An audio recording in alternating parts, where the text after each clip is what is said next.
right, I'm back. Follow me, but don't double tap. I ain't liking that. You subscribe, I monetize. Now who's striking that?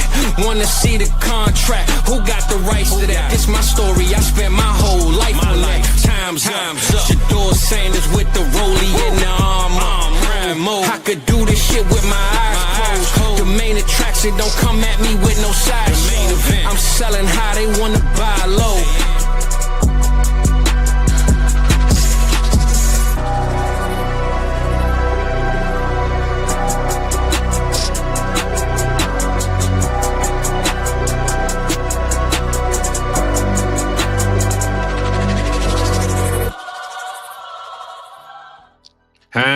What's poppin', baby? It's draft day.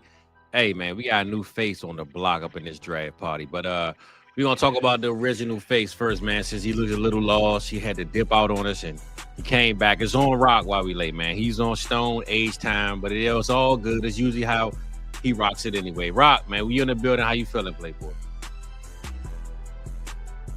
Get me. I got you on me. There you go. There you go. My bad. I'm feeling really, really good. Get to do this mock with you guys, with the people, but I'm really excited because I think, Mike, this might be like the first piece of content outside of Savage Semester that we've done together. So I'm really excited to be able to do this with you, man. Good pull, man. Well, look, we got my boy Big Mike in the building, aka Slim Shady, man. My boy losing weight, he about 60 pounds down. Let him know, man. Pound Town in the building, man. He out here flexing the muscles, man. Keep doing this thing, man. What's good, Mike? How you feeling tonight, my boy? Listen, I spent Friday praising T-Rock, you know? Praising you, Fizz, and praising T-Rock. So this is my first experience with this operation. What kind of amateur hour shit is this? Literally. We start late because T-Rock's got poop. Damn, I ain't say all that, but go ahead. I'll put him on blast, man. Man had his shit. All right, be a professional. Squeeze that out earlier. All right, Well, hold it in. All right, like a pro. What are you doing here? Clench your cheeks, man. Then he starts on mute. I mean, come on. What the fuck? That wasn't in my control. I can't do anything about the mute part. My bad, Rob. Look, you would have been on time. I would have got you right, brother. But we forgot. That's true. But we're here now, so let's get it going. And I will say, I also forgot to send you the link, brother, for this mock. So I'm gonna send it to you now. We got Adam. We got Mike already in his spot. I don't need the link. You can give it to the people. Give my spot to the people. No, you drafting tonight, brother. You're drafting tonight. I'm here. You drafting. Yeah. You drafting with Mike here, brother. Now I ain't gonna lie. If Mike wasn't here, we could share a team. But tonight, you're drafting, my boy. So let me get in this draft. There we go. But anyway, outside of that, we got kids. Man, listen, it's amateur hour, bro. Amateur hour is here, Mike. You was not lying. You said it earlier, and I have no idea what's going on, man. So it is what it is. It was what it is. You know how we get down, baby. You know how we get down, man. What the hell is going on up in this celly, baby? Let's shout out to the people, though, man. Before we get up in this mock, Rock got a little thing he want to put together first, but let's holler at the people. That's why we here. And we got my boy Patty Mills on the pregame crew. He said Mike don't want to smoke, man. Hey, Mike, man. They say you gotta get ready, man. They say get ready, man. My boy, bro Brian in the building, man. Jake always pregaming, man. And yes, sir, we are waiting for J Jack to make his pick. We know it's not gonna happen tonight, so I'm sure he might even be in. He might even. Oh, he made a pick. Oh, okay. Damn, I'm on the clock now. Now you're waiting for me. Oh, okay. Well, hey, we appreciate you, J Jack, my boy. I'm at the mic, so let's get that popping, man. Who else we got in chat, man? We got D Walk in the building. Said what's good, man. He drinking some brews, and yeah, man. Connor in here. We got the regular norms, man. My boy E don't draft. He don't know nothing about no damn dynasty, but he tap in with us, man. So that's all that matters. We even got my boy Mr. Wonderful in the building. There we go, man. I ain't seen him in here in a while, but we got him here. Who else? My boy Rehab, Shimmy in the building. Hey, man. Look like we got a full house. When Mike come through, the respect is real, man, off the beginning. We ain't got to waste no time. And Random said, where the mock at, man? Mock and the food. He need the link and the food. So Random ain't playing no game. So I'm going to put that link in here now for y'all. Hey, sign up, man. Who first come, first serve. Y'all know how we get down, man. So, oh, my bad. I think I sent Damn, I put the StreamYard link on him. Oh yeah. Everyone Yeah. come in and join us. My bad. My bad. Hell yeah. My bad, Mike. Delete that for me, man. What the hell? What the hell? What kind of amateur hour shit is this? Hey man, hey, last week you should have seen me, Mike. A couple weeks ago, I sent the link to a live draft that we were doing currently. I set up a draft. I just copied it from Sleeper. They must not have, I don't know what they did, man, but I'm all over the place right now, man. I sent the link to Rock. Hopefully, we don't have a random Bob jumping in. Sorry, random, but we can't have you on the stream, Playboy. All right. And Rock, did you join the league? I don't see your name on here yet, man. That's because you sent it through text instead of through Sleeper. It doesn't work. Oh, you can still join it through the text, my boy. All right, I got you, man. Oh, you're right. All right, for you, it don't, man. I don't know. It's because I'm an Android. Android. Okay, this says Sleeper draft link. There we go, baby. All right, now we back in the building. We good to go. There we go. We good to go now, man. I don't know what your boy had going on with that one, but for everybody watching at home, this is a rated PG-13 show, I believe, man. We're gonna keep it that way. I think. I don't know. You sure we about all that? over the place. Hey, man, listen, man. Hey, nobody told me before I got on this. Exactly. Listen, man, we try to get it together, man. But Rock wanted to run this 100-yard race, man, for this whatever we got going on for this What's draft cooking, order. good looking league that we Exactly. got We're going cooking, on. good looking, Marathon but- startup. In So- between time, in the meantime, Mike, man, how you feeling about this mock draft tonight, man? Give us did you think about any strategies beforehand, or you just gonna let it flow? What's your stilo for the night, man? Before we get it popping, I'm gonna do this 100-yard dash while you running your mouth, brother. It's that motto I got the whole time, Fizz. You stay ready. You ain't got to get ready. Get ready. Okay. All Aight. right. I got feel this. that. I feel that, man. But we're gonna do this 100-yard dash, man, and see what's popping with this draft order. But I say this, Mike. We in one draft currently together. I'm in about 3 or 4. No, we in 2 drafts. We in the other draft, the AAFO draft. What's your biggest surprise on these drafts you got going on right now, bro? First off, you trying to keep it PG-13. I am, love right? it. I love it. You're so tried. screwed, man. It's gonna slip. Listen, you might as well just embrace it. All I right. know, bro. I tried, man. I lied when I said PG-13. People, I don't know what I was thinking. But hey, man, we is where we are, and we gonna be where we gonna be, man. So, Trip, Oh, I know I'm on the clock, my boy. You gotta relax, man. Give your boy a little bit of love, man. All right. look at this, man. We got some winners, and We got some winners, we got some losers, and we got some choosers, man. So which one are you? We gonna figure it out. Oh, imagine that Schumer dead last. Look at him. Oh, he comes in at the buzzer. Somebody dropped the beer can. My boy Schumer found it. So there we go, man. We got the screenshot that, man. Whenever y'all get a chance. Rock, did I get you the Rock, Dr. B. Dead I'm, last. I'm still waiting for you, man. You could have just That's copied okay. it from the chat, though, bro, and then send it to yourself, man. Dr. You know? B, though, since you're in here, all right, you may I'm have finished sweet. dead last, but I shipped out the helmet. All right, There it's we go. official. It's in the mail. Shipped Uh, out yesterday. You good? All They right. said it. They say it's rigged. It's collusion. Hey, Dr. B, you in Texas, I'm in man? it now. We seen something get rigged in Texas yesterday, so I don't know, man. That draft lottery was bullshit. Straight bullshit. Poor Cooper Flag, man. Poor man.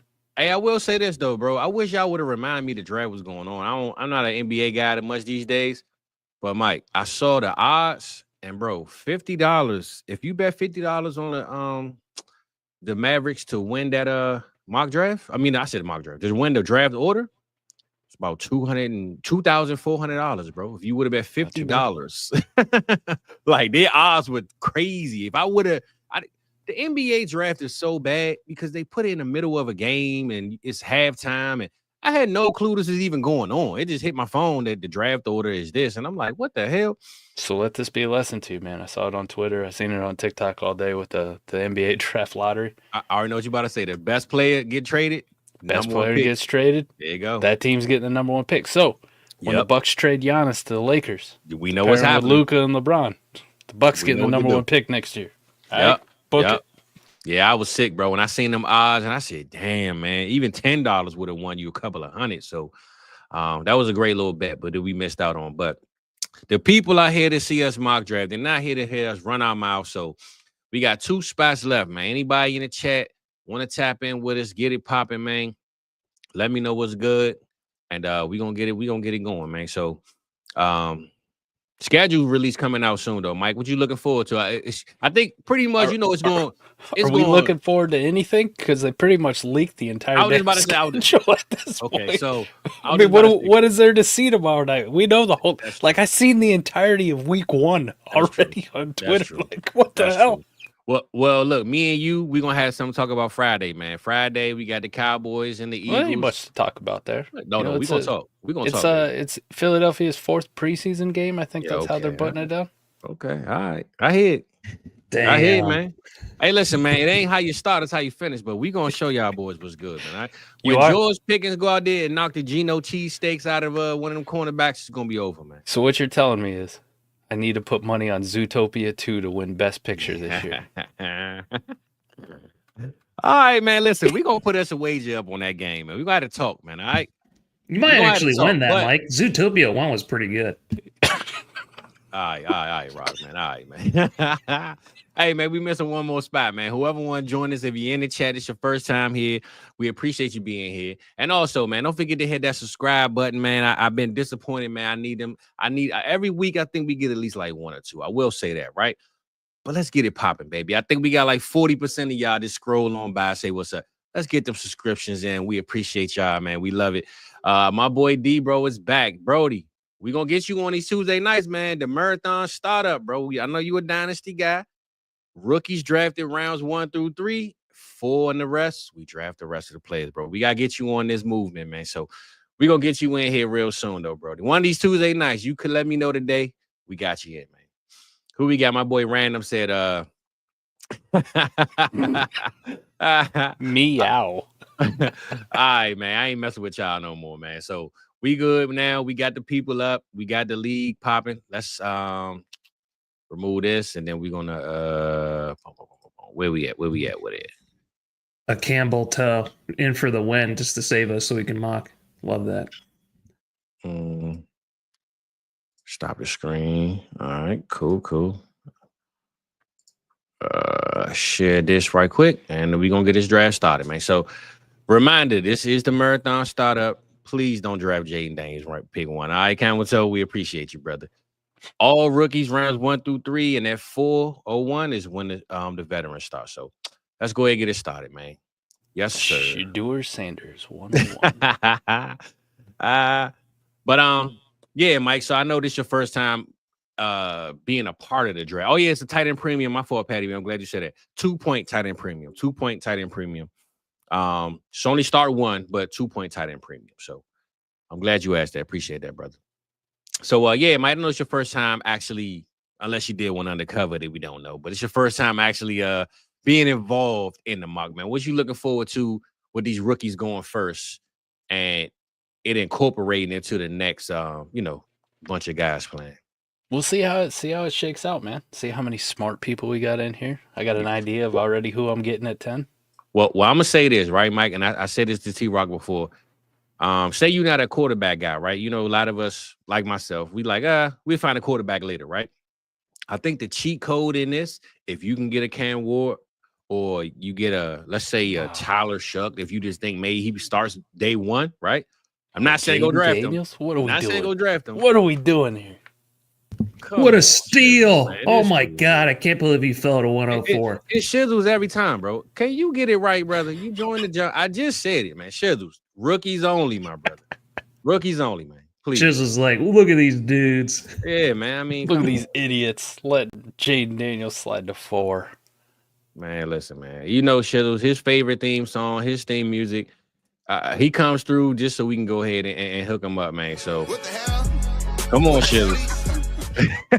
Every time Shizzles come, man, what the hell is going on? Shizzles, let's go, boy. Let's go play, boy. Let's go, man. Pick your pick. Get the rookies. Rookies only. The clock didn't start. Are you able to do it? There we go. What? Just pick for his ass. Yeah, Shizzles, you about to get picked, man. You get Amari and Hampton, my boy, and wait, what is the disconnect? Is your phone on mute, bro? Like, what is going on here, man? I'm so lost, man. Shizzles, man, you messing it up, bro. You about to get booted, man. We about to draft for you. Like, what? Hold up, man. Your theme song is going on right now. Thank you. All right. Thank you, Shizzles. Hopefully you're reading this sign language. O is for Marion. Okay, that's your pick. We're going rookies 3 rounds, my brother. You done did this a couple times with us. I don't know what's going on over there, but let's see what we got here. 2-point tight end premium, but you know where I'm going, Rock. You know I'm going all day, every day, man. My boy RJ Harvey in the building. Running back 3 in the building, baby. Running back 3, man. Dang. Okay. Caleb Johnson die? Is that what happened? Did he break his ankles? No one told me. Running back 3, baby. Trying to think. The disrespect. Running back 3, man. RJ Harvey. Let's get it. We put money on that. Yeah, I'm gonna go with Travion. Okay. You want the running back 4, man? I ain't mad at you. Yep. Why are you so high on RJ Harvey? Well, one, he's with the right coach, man. You know, every week, Rock, we preach coaching, right? I think Sean Payton, to me, if this is really his guy, if he stands on, there you go, McNutted. Yeah, damn, this is bullshit. I know that hurt your heart. This is fucking bullshit. His stomach right now. We need a do-over. I want to recount. You can get your guy. This is the guy you just wanted. No, I wanted Jackson Dart. Damn it. Oh, you're in on Jackson Dart? You know who Mike wanted. You know who Mike wanted. Come on, bro. Horse shit. You know 100% who Mike wanted. It's horse shit. Dang. I'm pretty excited for Dart. But Caleb and Quinshon, I think, is, 50-50. I think I'm just going to split between those two guys. I think Shimmy knew that too, Mike. He got you, man. Yeah, he set me up. Hey, you called the 110 last week. What was that, Friday night? He probably he went back and watched the tapes, man. He said, I think he did. He said, I'm going to pick a 109. Mike wanted the 110. I'm going to show him something.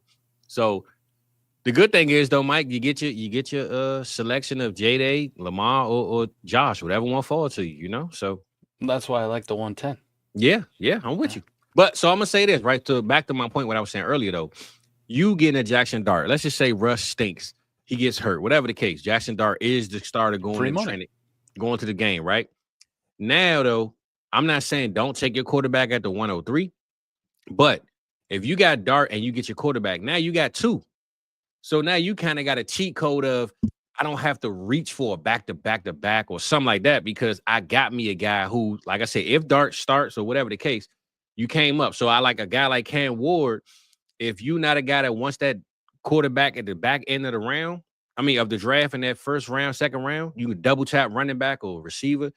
You got Cam Ward. You know what I'm saying? He kind of tips you off where you like, cool, I got a little bit of breathing room in my quarterback room. So that's what I kind of like with this rookie draft starting first. But if this was 2024's class, we know how this would look, right? You got J-Day, Caleb, and Bo Nick, like that would be crazy to come back on that next round. I wish we could have started this last year. We would have seen how that one worked. But there was drafts if this was 2024. In all honesty, right? You pick, let's just say you got the 112 in this format and the 201.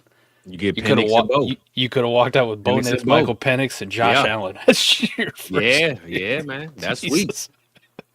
Hey, listen, Mike, one thing I always hear people scream is, man, which side of the board is the easiest or the best? If we got a quarterback room like that, it's no doubt people gonna be fighting for the last pick in the draft, man. So my man's put me in a tough spot here. It ain't that tough, man. You say you was built like a Ford, brother. You know what's going on, man. Yeah, it is. Hey, that wasn't tough. That wasn't tough. We know your pick, Mike. Man, I love Jaden Higgins, though. Love him. Yeah, me too. Me too. That means Shimmy about to take him, man, just because you brought him up, man. Come on, Mike. Probably. If he's scouting, he's taking. For the fall to me, man. You didn't. Come on, man. So, Mike, I got a question for you. Getting Jalen Milroe that high, you're not too worried about the late third round capital? No. Hit rates. This is something here probably since the draft, D-Rock, since Fizz and I, we're on and we were talking everything as the picks were coming in. A lot of my initial rankings that I had for rookies was just gut reaction, trying to put it out there. when I really started diving into that hit rate chart, the warp hit rate chart that DB had made for me last year that I did content on, I'm looking at the numbers and listen, as much as I may like a guy or I prefer a guy to this guy, we're starting to talk the differences of, 7 to 13% on some of these hit rates. And it's like, man, if I was a gambler, which Dynasty football for me is gambling, it is to an extent. And I go into a casino and you tell me, hey, if you sit at this table over here and play this game of blackjack versus sitting over here at this table of blackjack, you got a 7% better chance of hitting and winning money. That's tough for me to argue against, even though I have priors and I may have convictions on certain guys. The hit rates on third-round quarterbacks over, the last how many years, going back to 2007, are better than second-round wide receivers. Like, they're better than even guys I like Jaden Higgins. So if I look at it and I go, do I want better odds at hitting the home run?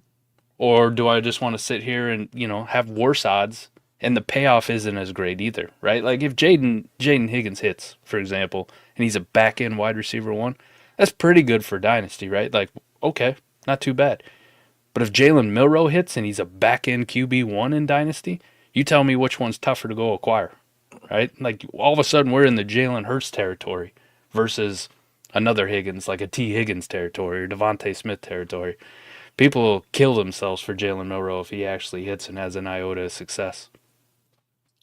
Yeah, I agree with all those things you were saying. I got into really good discussion with Connor and Gimme Locks earlier, and we're talking about the Seattle room.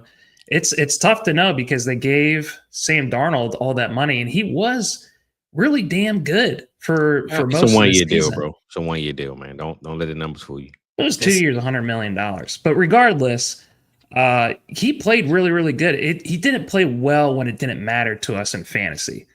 So that's just the only thing that I think about too is why I don't want to get too over my skis on a guy that was picked in the late third round. But like you said, Mike, it's his rushing upside is so damn good. And I think he could be good enough as a quarterback. I think he comes in as a better passer than A-Rich did in his rookie season. And he has, I think, more experience.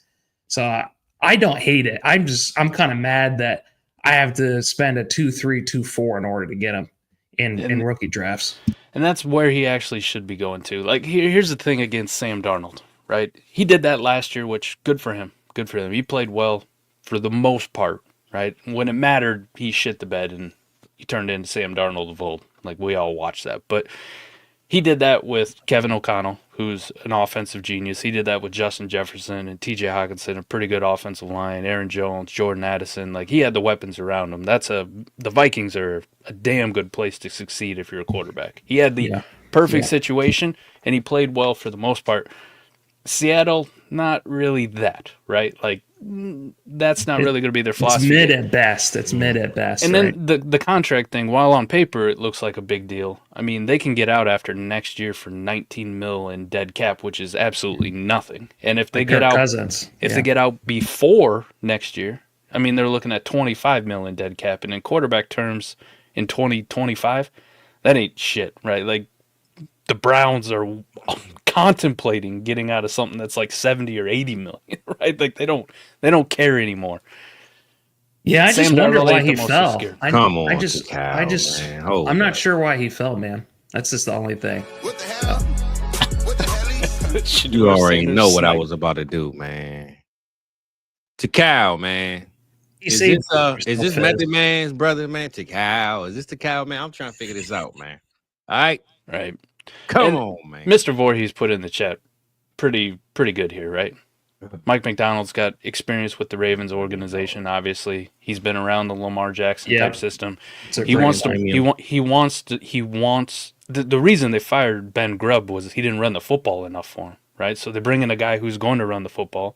He wants to model that Ravens system, play defense, the Harbaugh way, play defense, run the football, right? They really want to do it. They got a guy in Jalen Milroe that could run that type of system for him. It's just a matter of he gets an opportunity or not. I'm not saying he's going to, but if he does, that payoff because he does everything you want for a fantasy quarterback well, which is run the football. I don't really care about his accuracy or completion percentage. The same thing that keeps Justin Fields up there when he plays and starts and scoring fantasy points. It's the same thing as much as we shit on A-Rich. Why, when he starts and plays, he's a QB1. Just period. Because they run the football at a clip that's just a cheat code. That's why they call it the Konami code. So if Milroe gets the shot, man, it's a massive payoff. So I'm pretty comfortable taking him at the early part of the second. Yeah, and that offensive line should be a lot better. Them getting Zabel, they have their tackles coming back from injury next year. So I think I'm going to have to reach on them at least. I want to get at least one share of them. So I think it's worth the reach between him and Burden and Scatterbo and Loveland. I think everything you're talking about is massive upside. Man, y'all spend so much time on Sam Darnold, bro. I wanted to bring up Rock. You got sniped, man. Scatterbo went right in front of you, brother. I waiting to hear your hot milk, but you talking about Sam Darnold, man. I still have not gotten them in a single draft. I know. I'm in like 3 of them with you.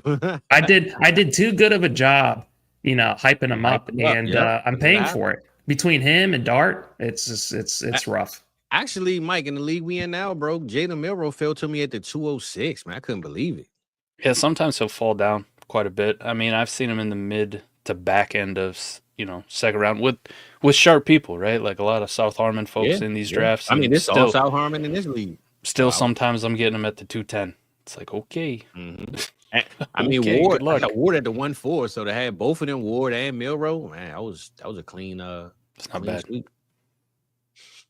Random, after you select, bro, I'm gonna pause the draft. Just to remind everybody that we back up to speed. We back where we supposed to be. So you can make a double tap if you want, but I'm gonna pause it just to remind you.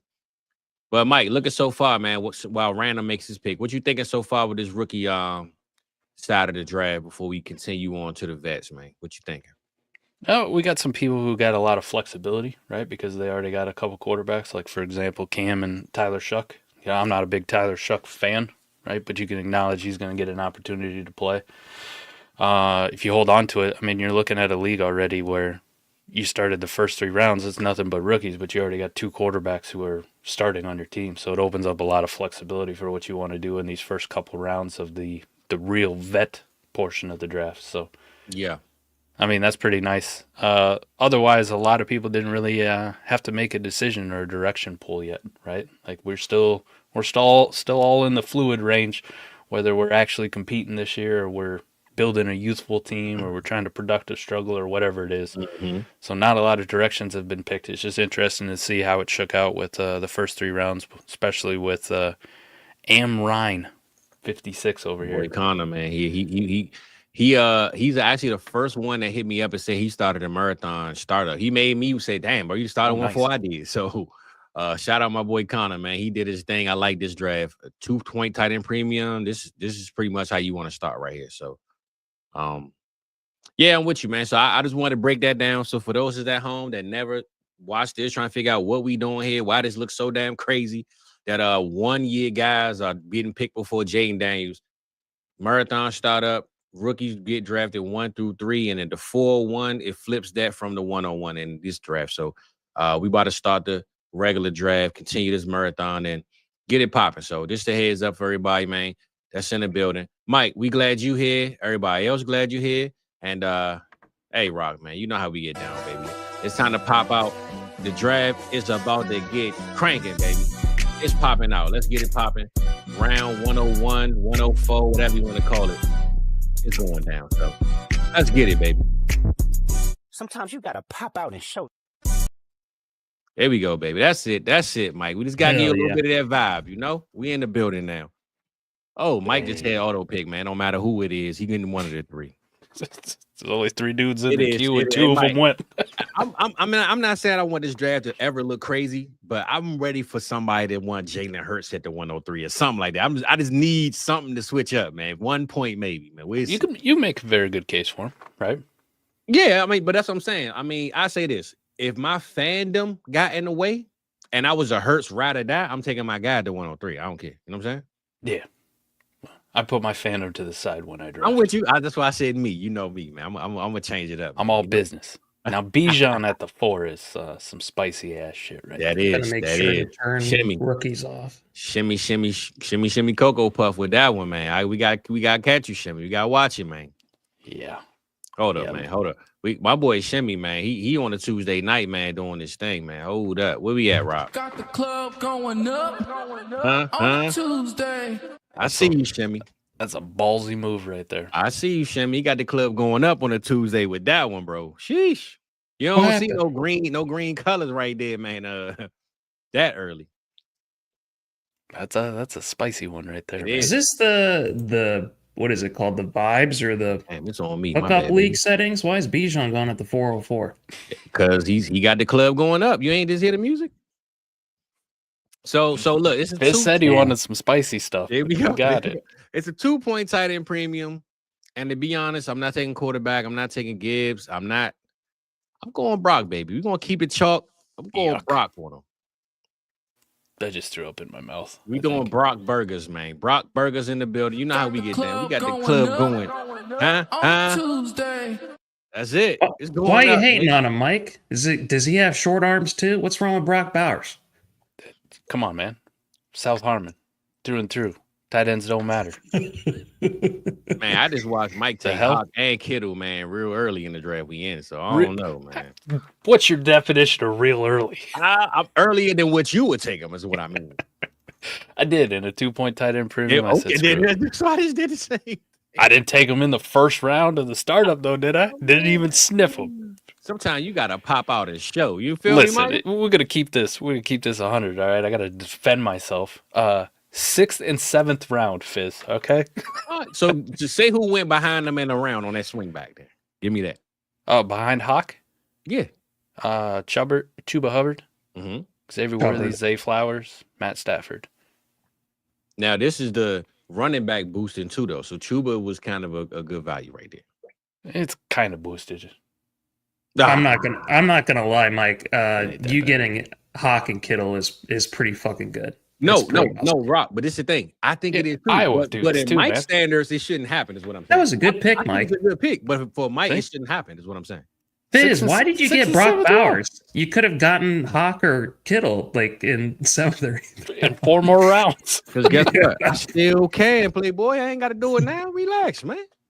No, that's true. Listen, that would be one hell of a tight end room. In that league, T-Rock too, the tight end scoring is boosted, and I'm looking at guys taking Bowers and McBride, in the 2nd round, and here we are 4 rounds later, and I'm like, well, here's 2 tight ends that have a shot at being the number 1 overall tight end in this league. Why not take both of them? Hey, So I take shots I don't miss. That's why I took McBride, man. Oh, Hawk, you might miss one. You feel me? That was hilarious. All right, you got to. Fizz, if this player falls back to you, you got to go for it. Well, all my guys gone, but you know where I'm going, Rock. I get what you're saying. I get what you're saying, Rock. I feel that. He's going Kyle Pitts. No, nah, he's saying take Trey McBride. He's standing on business on me doing it. I know what you mean. I know exactly what you mean, Rock. You know me. I'm the Puka guy. Let me see where the quarterback's at, because I don't want him anyway, but I'm going to check anyway. Okay, nobody I want. Cool. Nobody. Cool. He sees Dak, and then Dak Prescott's like, "What the fuck, man? Come on!" I'm gonna say this. You know what me. I do to you. I'm 100% Puka, but we gonna stand on business right here, man. This is how we getting down up in here tonight, baby. That's how we getting down. You just have to make sure, Fizz. Tuesday. Come on, baby. Do not end up like I did with Geno Smith and Sam Darnold. I fucking hate my team. I don't care about the settings. Just make sure you don't do that. Learn from my mistake. I ain't going out like Willie Lump, man. I'm standing on business tonight, man. I got you, man. All right. Who the hell is that? I don't know this guy. Hey, man, I love my hood movie. Oh, shit. It's my pick. Oh, look who's here. Thank you so much. Holy shit. Hey, Rob, in real life, that would have been my pick. But I got to stand on business. And we got Mike in the building. I got to stand on it, man. I think you just gifted me. That's what you're doing. Psychological warfare. I appreciate it. Are you going to get BTJ? No. I just continue to. Yeah. Did you not see him fighting for his life last year? You think it's going to be better next year? You got that New England OC in town taking care of things. All right. Yeah, that's the only reason why I've been. It's been hard for me to draft Higgins. My sleeping notifications going crazy right now. Yeah, we're in like 6 drafts right now. It's pretty crazy. Hey, man. Anybody on sleeper, let my phone sleep. All right, please. Let my phone sleep. Goodness gracious. Dead air. I mean, I will make my pick in a minute, but man, you gotta tap into the show, my boy. There we go. There's some Brian Thomas. Is that what you wanted, T-Rock? I did. I absolutely love BTJ. I think it's going to be one of the best wide receiver rooms that we see next year. I get you. Him and Travis Hunter. But I'm getting a lot of Travis Hunter. Are you taking BTJ over Travis Hunter if you were in a startup? Or are you still going BTJ ahead of him? I think BTJ just ahead of Travis Hunter, but they're pretty close to each other. So I'm gonna ask y'all this. Now that you brought that up, Rock, is this I know probably not today, but let's say last year or a year before. Is this an AJ Brown Smitty conversation with them two? I'm going to put them ahead of those two guys. No. I'm saying as far as them apart from each other, as far as we'll be drafting them. I think they'll be a lot closer. I think AJ. I pass on AJ because I can get Smitty like maybe a round or two later. So I'm saying, would you pass on BTJ because you think Hunter will fall to you a round or two later? That's what I'm saying. That's what I'm trying to say. If I was at that spot like we were in one of the startups we're in right now, sandbagging son of a bitch. Oh damn, that stack would have been really nice. That's what the goal was. Oh, this is some bullshit. You can get Christian Kirk later. You know what? Fuck you guys. All right, this is how you gonna play me. Bam, eat it. Oh my god! Why do you have to hurt yourself like that? You already got 3 other quarterbacks. You don't need a 4th one. Not right now. Oh yeah, I do. Oh yeah, I do. My boy Shimmy said, "Hold up, man. He got the Cocoa Puffs for you, baby. Hold up, man. He got 3 running backs on him." All righty. Who am I going to take here? I'd love to answer your question, Fizz, but hey, Rock, I didn't realize you picking right beside me. How did I miss that? I'm tripping. I don't know. Fuck. This is kind of a weird spot right here in the middle.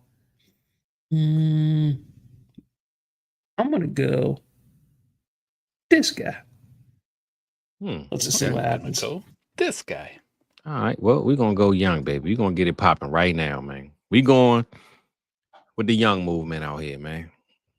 Yeah, maybe I might have overthought that one a little bit too much now that I realized my mistake, but that's fine. You have 2 Arizona receivers now. It's all right. Mike going to throw me the ball, man.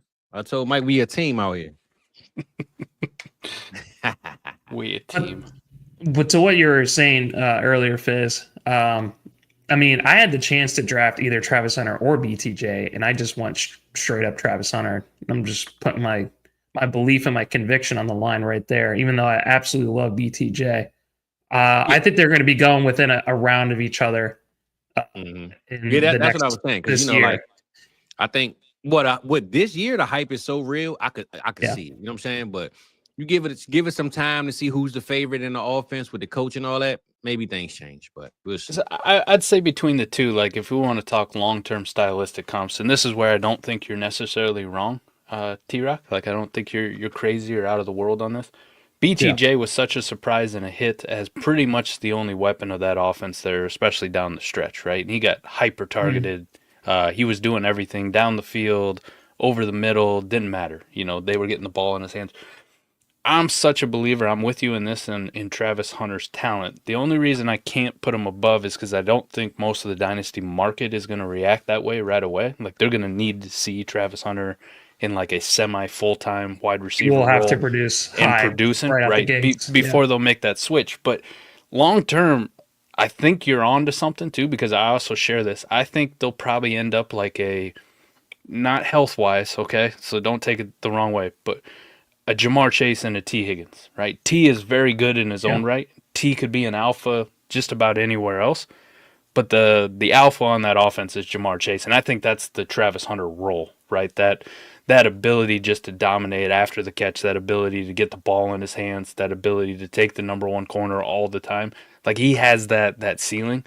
And I think BTJ is going to make a fantastic number 2 in that offense, but kind of play second fiddle once Travis gets rolling. Yeah, I think those are some good points. And also to what you were saying earlier, Fizz, about AJ Brown and Devontae Smith, there was like 2 or 3 round gap maybe last year between both of those receivers. This year, I want to be surprised that Devontae Smith, closes the gap, because AJ Brown, I think, maybe falls a little bit. So I think the year difference, man. Smitty been kind of falling a little bit in drafts I've been seeing. Yeah, he went pretty late in that. Yeah. I think it's because of Saquon. Saquon got people thinking that they're not going to throw the ball. So I think Smitty is just suffering in drafts because of that. In real life, I don't believe he will as much, but I think the draft just got people a little shook on the running game. So it's good seeing all these quarterbacks go. God, I love starting stuff. Mm-hmm. I'm sure that's why Campbell made that, but I would never trade him because he did that. I would just say, look, give me a quarterback. I'll figure it out later. So I would let him breathe, let him do his thing. He can have it. He got it. It's cool. Mm-hmm. My pride will be in the side. I would say, listen, year one, my team's so young, I get one later. It's all good. Mm-hmm. To what you were saying, Mike, Trevor Lawrence actually had one of the highest ADOTs last year. So he's not going to just be checking it down all the time if Travis Hunter is more the underneath guy. I mean, BTJ being honestly probably one of the best deep threats in the NFL right now. I think it should work out really well where there isn't too much of a drop off. They didn't really click last year. I mean, it was mainly Mac Jones that was producing with BTJ, but that might be also a combination of all the injuries. So I think it will be really good to see him actually have an even better year than last year. That's the crazy thing to think about. That is in the realm of possibility. Yeah. He could be better than he was, right? It's kind of like the Nico Collins thing. 2 years ago, you're like, whoa, okay, Nico kind of broke out, surprising. Like, we knew the talent was there, and you saw it. I think last year, I know he got hurt there for a while, but when Nico was healthy on a per-game basis, he was better than he was 2 years ago. Like, he took another step forward. It's kind of shocking to see. Yeah. God, take all these quarterbacks. Look at this. Look at this. I get the very last good one. There we go, right there. I got real lucky. I love this team, bro. Bro Brian got fucked. He's gonna have to draft Sam Darnold or Tua. I mean, bro, listen. If it comes to something like this, right, and you look at like my team, if y'all take all the quarterbacks, I'm gonna just say, cool. Year one, I won't have it. I'll be okay. That's why we play Dynasty. This ain't a redraft league. I'll be okay. That's how I look at it.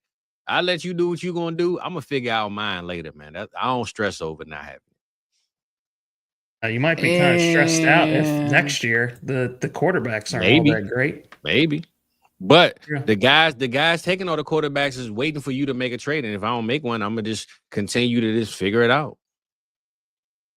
What they call an old Mexican standoff. Their price is based on me, and my price is based on them. So we need each other's. But if we don't come in agreement, I'm gonna let you just hold all the quarterbacks till one of them get hurt.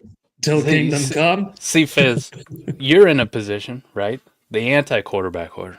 You're not built around assets that are going to expire. Exactly. Right? That's the what clock's ticking on him. Now, Shimmy, on the other hand, since he wanted to fuck me starting at pick 9, fuck me over. That's the team that you bend over. To do it, right? When you go ahead. You got a bunch of running backs that could be replaced in 2 years, maybe, like that's So that's what I'm saying. When I look at my team, if I gotta wait a year for a quarterback, I don't mind doing it because my team should be around for longer than a year. I feel you. But you're right, Shimmy. If you're gonna not take quarterbacks, I know I'm taking a bunch of running backs though. Not gonna lie to you. Yeah, you're cooked then. Like, hey Connor, I did it because I never did it before, bro. So literally, I'm on a QB holder draft right now, Mike. I got 7 quarterbacks, and my man. Look, Mike, listen, I did it on purpose. I never told them, but I said, hey, I never did one. Let's do it. So I love it. Everybody needs to try it once. Yeah, right? bro. Come on. Listen, because EV is in this draft, and he traded in front of me to try to steal a player. And he was laughing like, yeah, I got your guy. I said, bro, if only you know my move right now. So I'm on the QB hole because I never did one. So, but Connor, listen what I tell you though. Since I got all the QBs, make me trade you one. If not, go win the league. I don't mind sitting on the team, bro, and just saying, hey, F it. It's Dynasty, man. Sometimes you just gotta have some fun and figure out different strategies. I don't want all my teams to look the same. So yeah, I'm just trying to have some fun, bro. But I appreciate you pointing that out because I damn sure got a QB hole going on right now. There's gonna be a lot of really shitty quarterback twos. Hey, Mike, I'm gonna be honest. Damn, Mike. I'm gonna be honest, Mike. My QB hold is so wild. I even drafted Tyler Shug, and I would never draft Shug, man. Let's go, man. Take them all. Now, Mike, I'm gonna be honest. A Rich was definitely my QB if he would have came to me. I definitely would have took A Rich, 100%. This is great.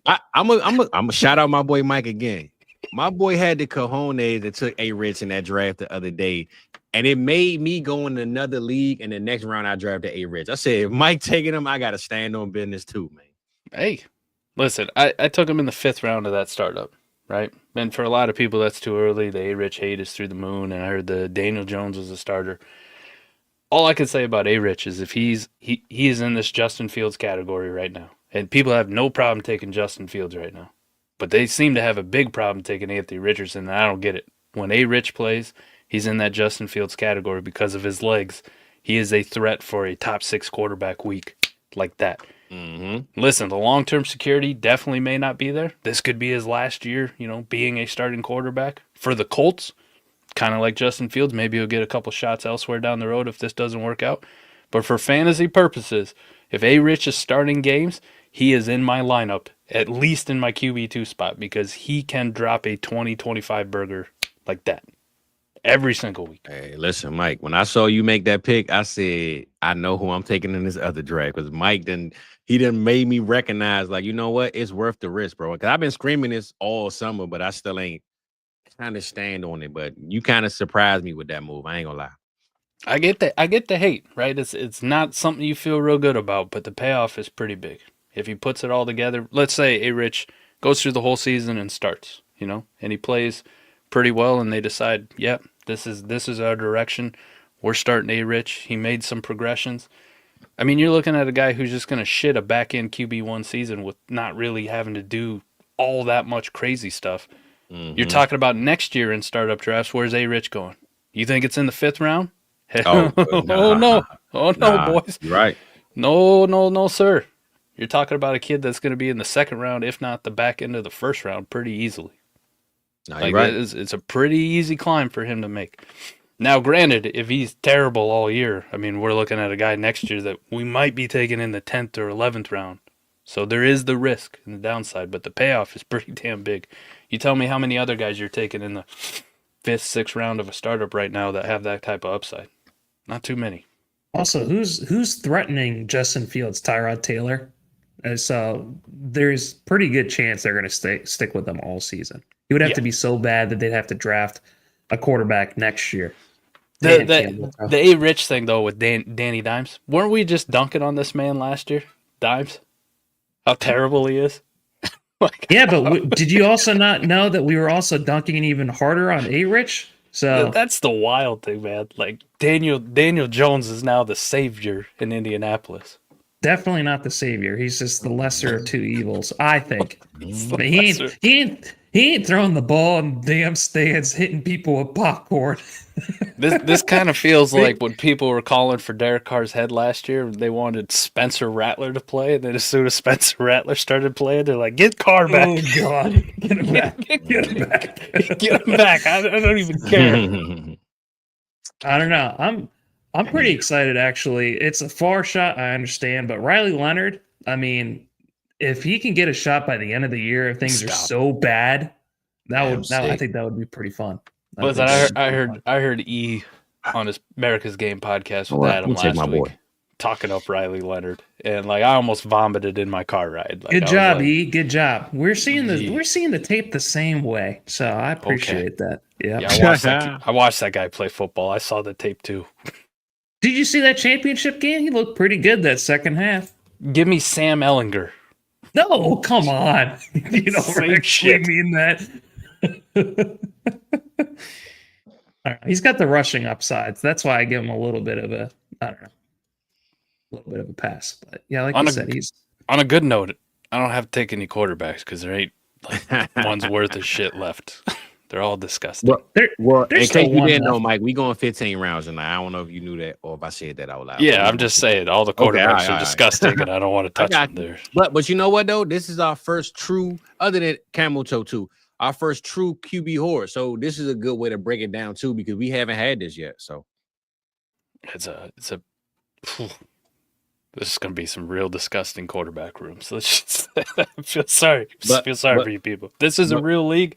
You better get in them DMs. But Mike, I'm gonna say this, right? I took exactly what we both said. When I noticed the QB run was gone, I'm not gonna take Geno or Stafford with this team. I might as well just keep stacking, man. So I'm going with the young movement, man. I'm cool, and I figure out quarterback later. Why'd you take Chuba then? Because I rock with Chuba, man. I get it, but why are you taking an expiring asset if you're punting? How much is he expiring though? He just got He's that only big 25. He's only come on, 25. Come on, he's got a couple more. You know how years. fast? How fast running back situations changed in the NFL?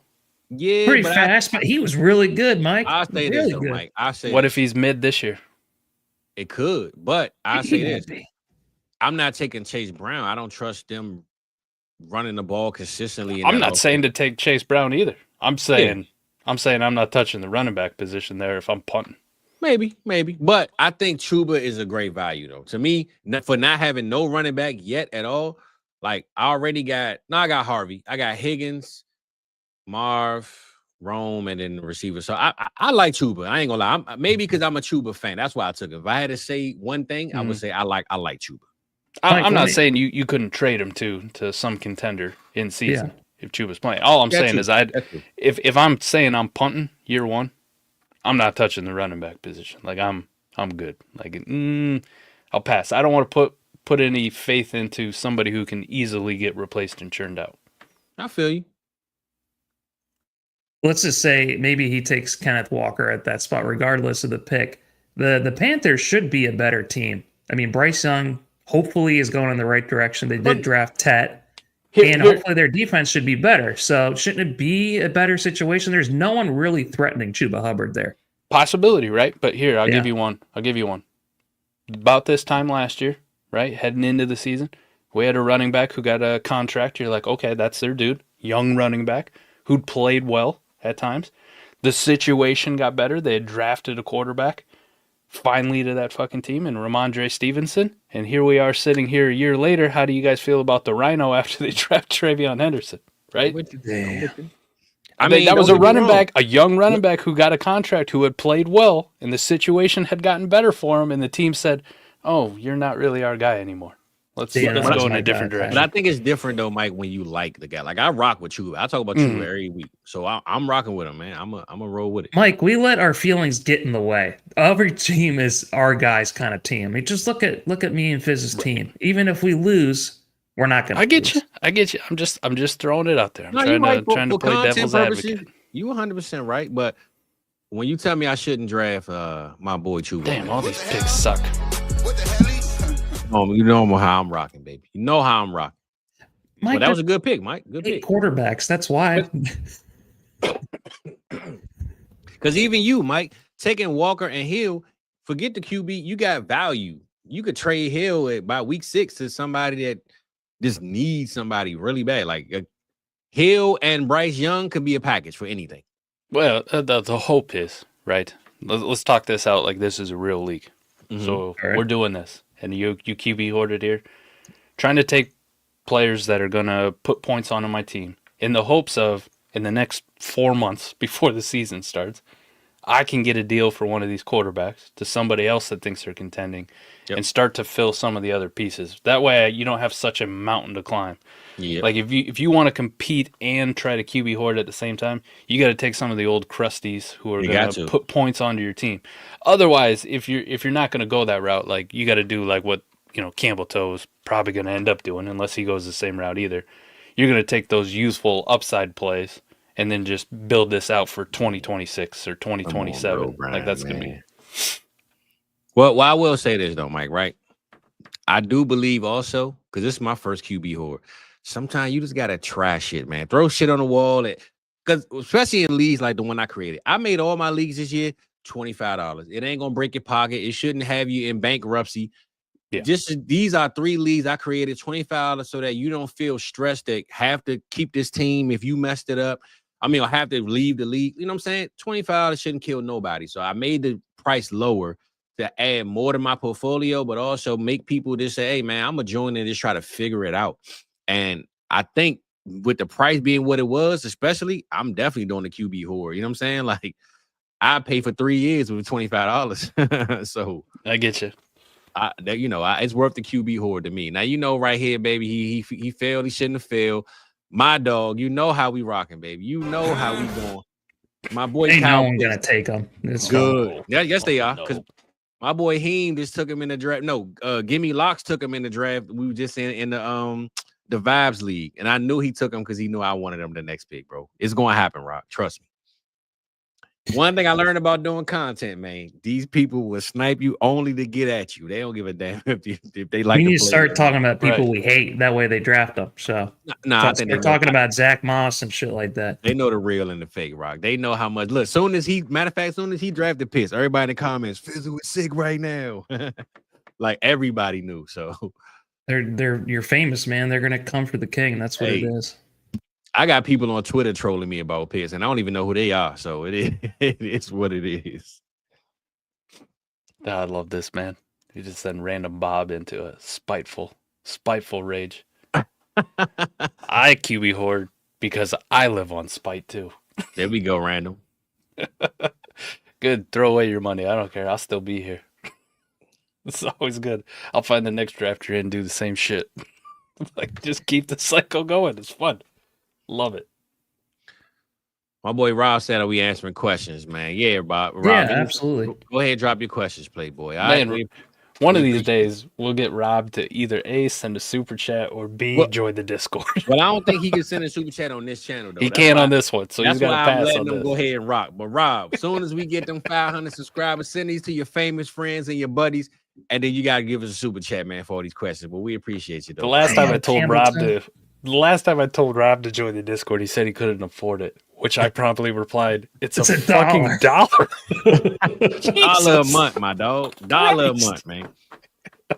Like literally, that's just this is support, right? $1 a month, $5 is to get you some extra stuff. I know Rob's spending more on OnlyFans a month than he is what that Discord would cost. There we go. See, look, I told you he sniped it. I knew that's why he did it. It's all good though. It's all good, Gimme, man. It's all good, brother. I knew that's why you did it. That's all right, but look, by week 5, people don't like Kyle Pitts, so I usually get them back at around that time. Mike unfortunately wants to charge me 8 first rounders for Kyle Pitts, just because, and I'm not going to do it. But that's how it is, man. That's tough. It's really tough. Okay, I ain't gonna lie, man. My boy Heem, he a pretty solid drafter, man. Chase, Lamb, Trev, Rice. He got the running backs. He got Jameson. We got the quarterback. Oh, he got Ward and Shuck. Okay. That's he's got T-Law too. Yeah. Yep. Man, I can't believe that fucking Shuck is gonna be the day one starter for the Saints. Well, we don't know right now, but we can say that he should be, right? Who else is gonna be? Kellen Moore. Oh my god. This is gonna be, we were kind of hyping up Kellen Moore as being the underdog team. Let's just see what they do. And now it's gonna be like, oh my god, they're gonna be the one next year. Jerry Jones got the helmet on. He like, man, after you need to go. That's gonna be Kellen Moore, man. Oh my god, it's gonna be tough. Kamara he's gonna have his last good year, and then he's just gonna be turning into dust after the big battle of 2025. All right. That's right here. I'm at a crossroads with, man, because I like some guys that I think is gonna be solid to run. So I like how you put on the rookies like there was anybody worth it. I know. I got some high hopes for this guy, man. If he can get it in order and get the drops he's out. We gonna go Tyron Tracy, man. We're gonna go. Thank God, that was a dumb pick. Cam Scatterbo is gonna get all the carries. Yeah, we gonna see, baby. We gonna see. Hey, Mike, I knew it was gonna happen, so I don't even know why I'm mad. But when you took Higgins in the damn Vibes League, I was like, damn it. I told my boy Voice, I said the only person gonna take him is Mike, man. Mike gonna take him before I take him. Oh yeah, You weren't gonna But get him. I mean, it was between him or Trey Harris, but he definitely was the one in front of Trey Harris for me.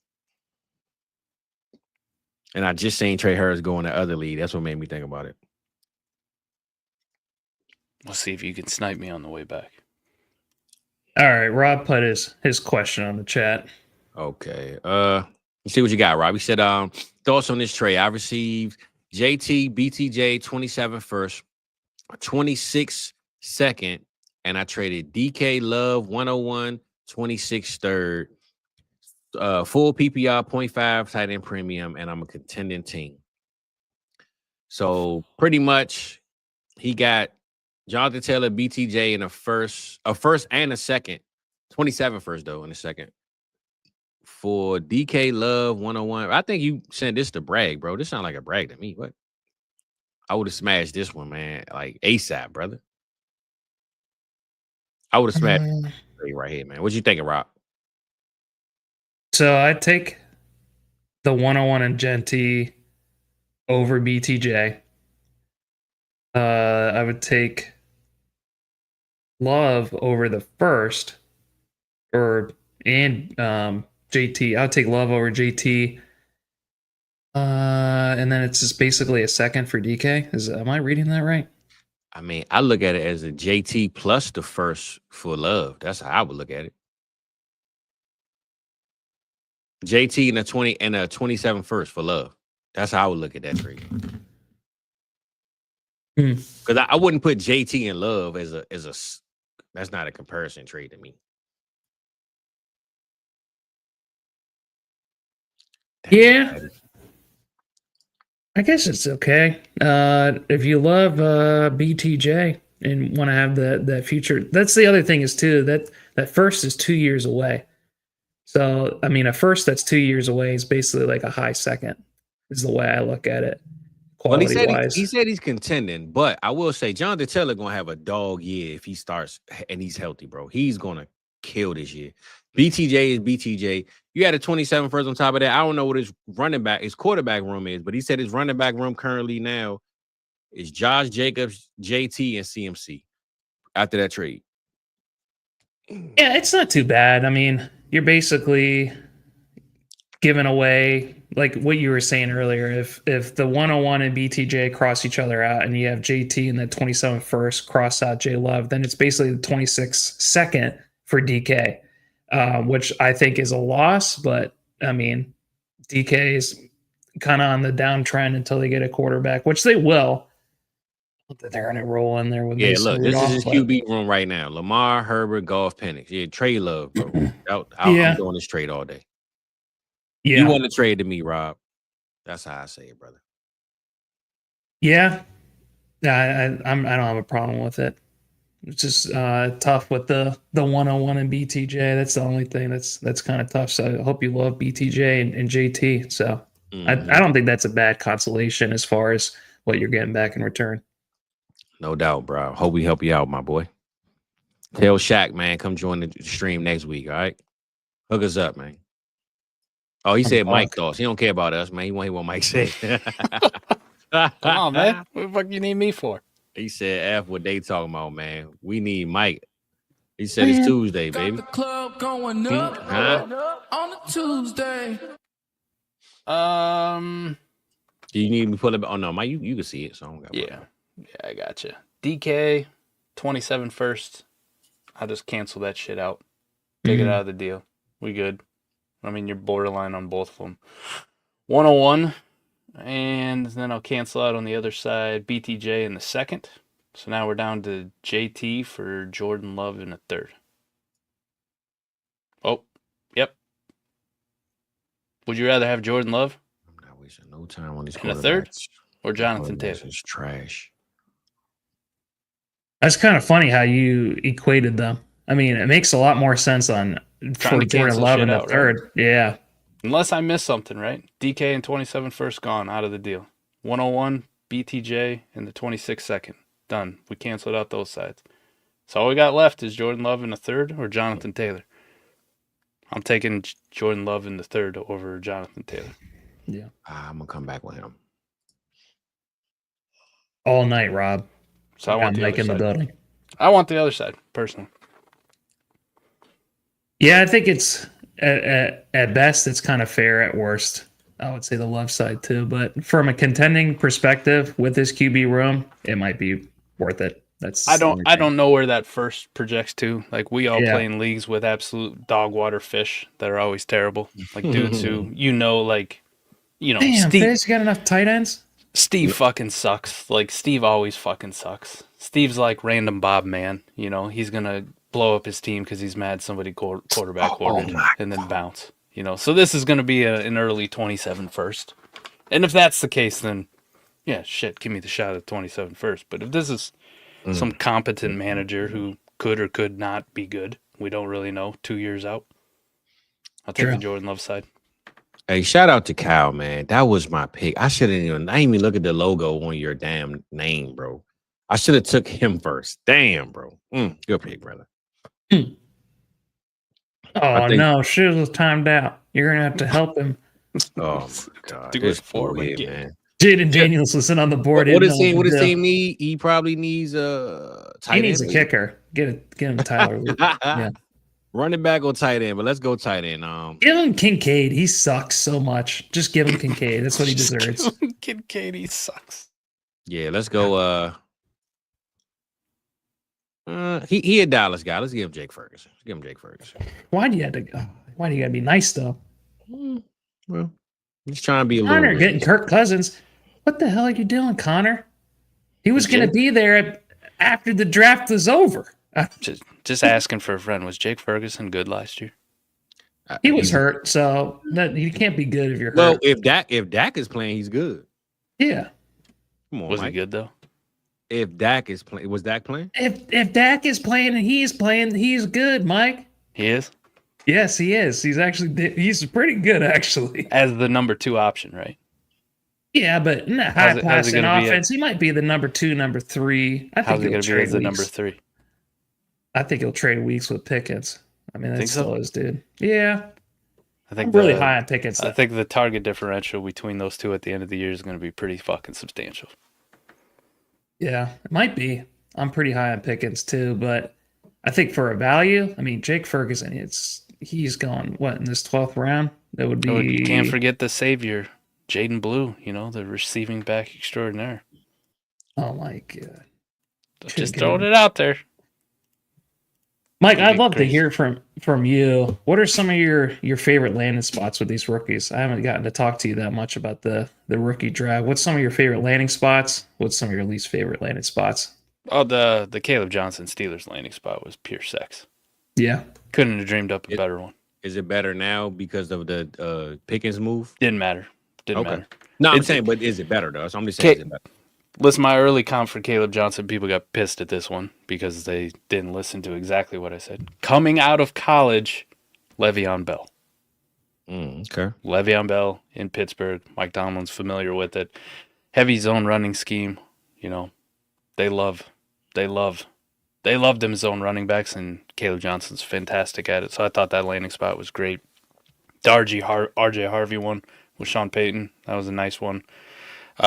Trey Harris, too bad. Not too bad, right? With Justin Herbert, it's your deep ball guy. And Trey Harris excels at 9 routes and posts. Yes, sir. Jaden Higgins. After the post combine Nico Collins comp of Jaden Higgins, and then to land in Texas. Yeah. Spider-Man, right across from Nico Collins. That was pretty awesome to see. Yeah, I mean, for Omari and Hampton, if you're going to be successful and be a round 1 running back, I don't know if I could have asked for a better spot than a team that wants to run the football down everybody's throat. So give that big bruiser. Quinshon Judkins, he had a lot of Nick Chubb to his game. Goes to Cleveland. That's a pretty dope spot to be in. Jerome Ford doesn't scare the shit out of me, and I don't think Dylan Sampson's actually all that good to be a super threat to Quinshon carrying the Damn, don't say that to Adam and myself. I've said it to Adam many times, and poor fella.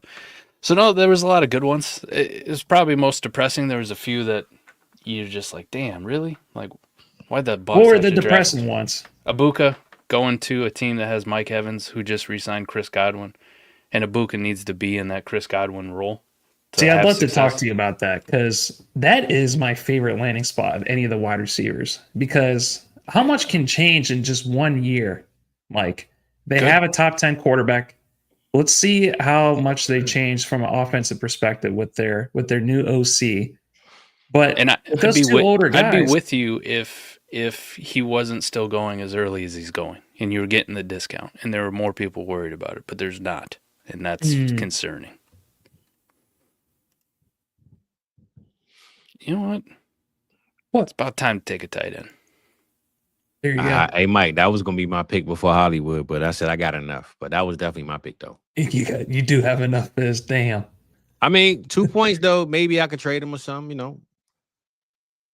But, Mike, it's on you and the vibes, too. I just took my boy, nice. man. You know I'm holding up, man. You know how I'm getting down. What are baby. you doing? You know how I'm getting down. Why? You want to make it back? Yes, he was. No, he wasn't. He was going to make it another 3 rounds. Mike, listen. Good Lord. Look at these teams. He wasn't making it back, bro. I was worried about you sniping the shit out of me. Oh, well. I gotta admit, Mike, you broke my heart on that stream with the Tyler Warren short arms, T-Rex arms, whole argument. I did push him down from I think 107 to 201 or 112 in my pre-draft rankings. He's right by, he's in 202 right now. But where the hell did you cook up that argument? Did you hear it on a stream? Did you just dive into the research? I have never heard the T-Rex arm argument for tight ends. Maddie brought up the T-Rex arm on 40 Chess Pod one night. We were talking about Tyler Warren. I gave him all the other things I hated about Tyler Warren. He brought up the T-Rex arms. It's like, oh shit, that's a good one. Yeah, you broke my heart with that one, but I'm still going to be on the Tyler Warren thing. He'll just be this year's Audric estimate for me. We can just be on that one, I guess. Man, all this these year too suck. I was really high on Audric estimate Fizz last year. What the hell? Really down. I had to mess with you, bro. Good. Mike was right about that one. But it's only, it's year 2. We shouldn't write these guys off after 1 year. Yeah, you should. Yes. Oh, hey, one thing about Mike, man, he ain't in no long terms, man. He keeping it short, man, with these players. The Audric estimate thing, you can write that one off. All right, I'll stand on business on this one. This guy had the opportunity to take touches from the exquisite backfield that was Javonte Williams and Jaleel McLaughlin in the Sean Payton system led by a surprise rookie quarterback. And Harvey don't rock. And he couldn't do shit. He couldn't do shit. And he didn't do shit to a degree that they made it a priority to go get RJ Harvey in the draft with good draft capital. So yeah, write that dude off, man. He's cooked. yeah, I mean, RJ Harvey is really damn good. I don't blame him whatsoever. Going up and drafting him. Man, what the hell? I already got enough RBs. Yeah, right off the Audric estimate thing. That one's done. All right, he's only at 50% of my leagues. Him and Blake Corum. I'm waiting on those, those checks to be cashed. You can just cut the Audric estimate thing. Free up that roster spot, buddy. Go take Khalil Mullins, right? Like same picture.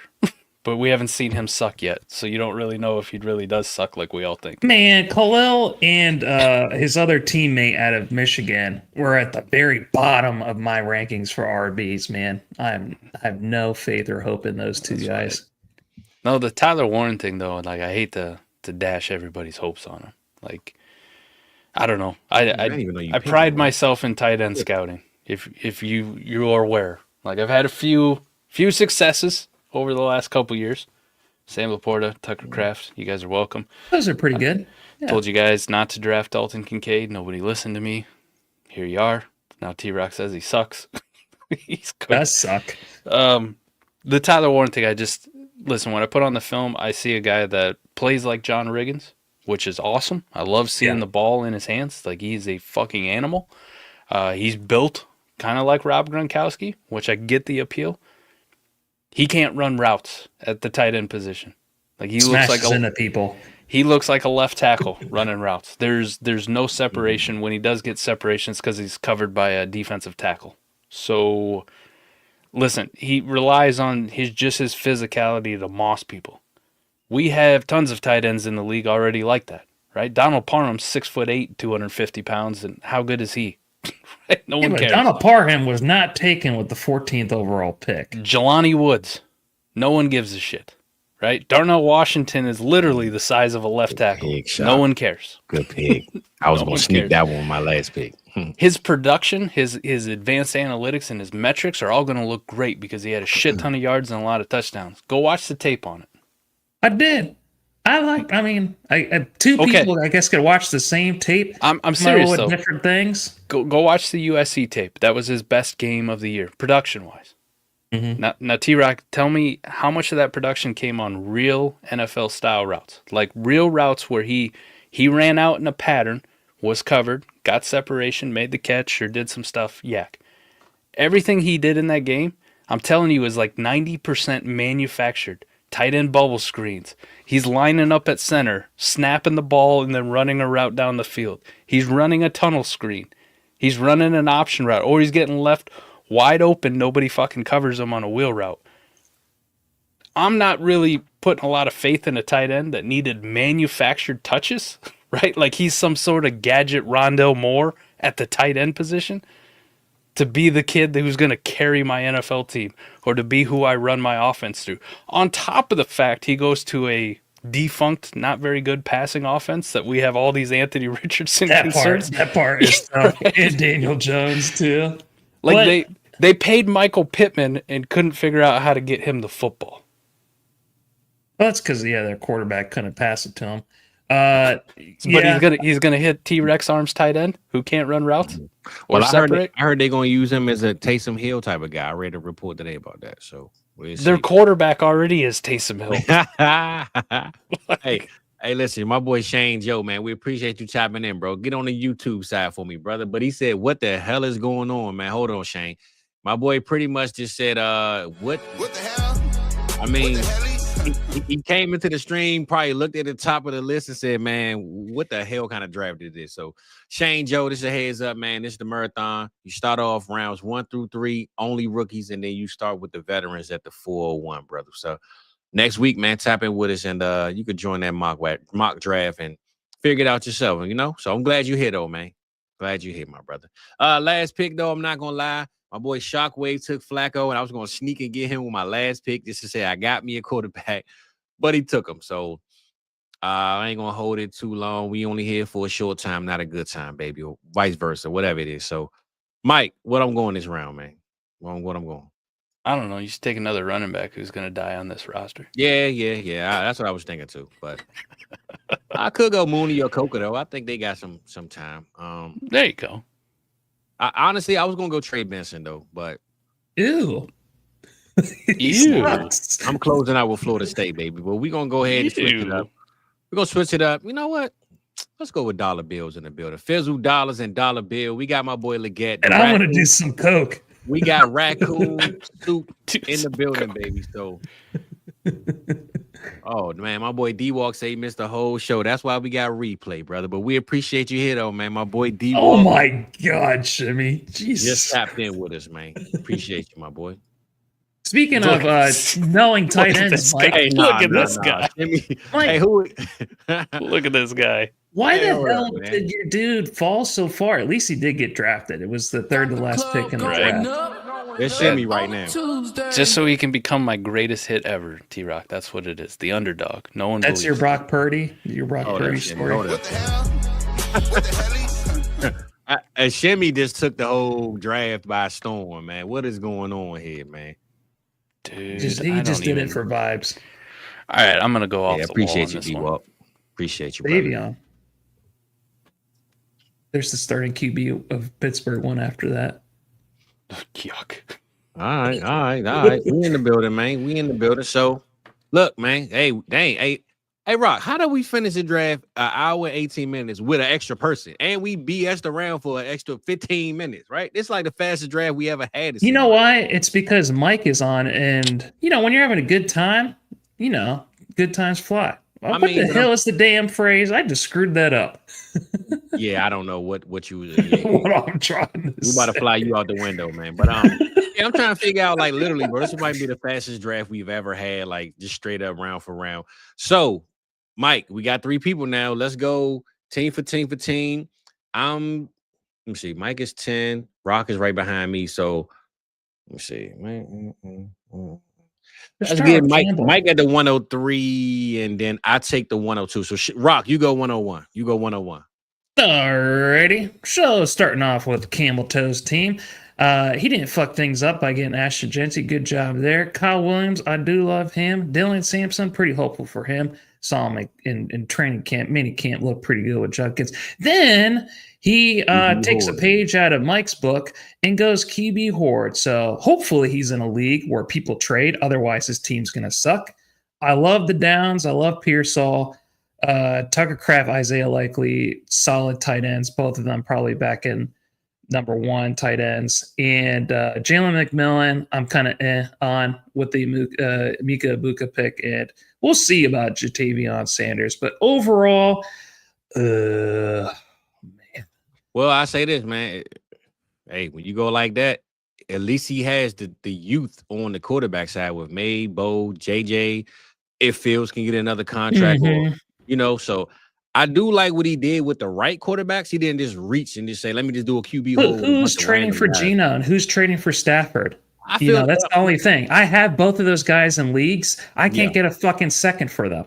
So if he's going to try to trade those guys for a skill player, he's going to have to trade either May or Nix or McCarthy.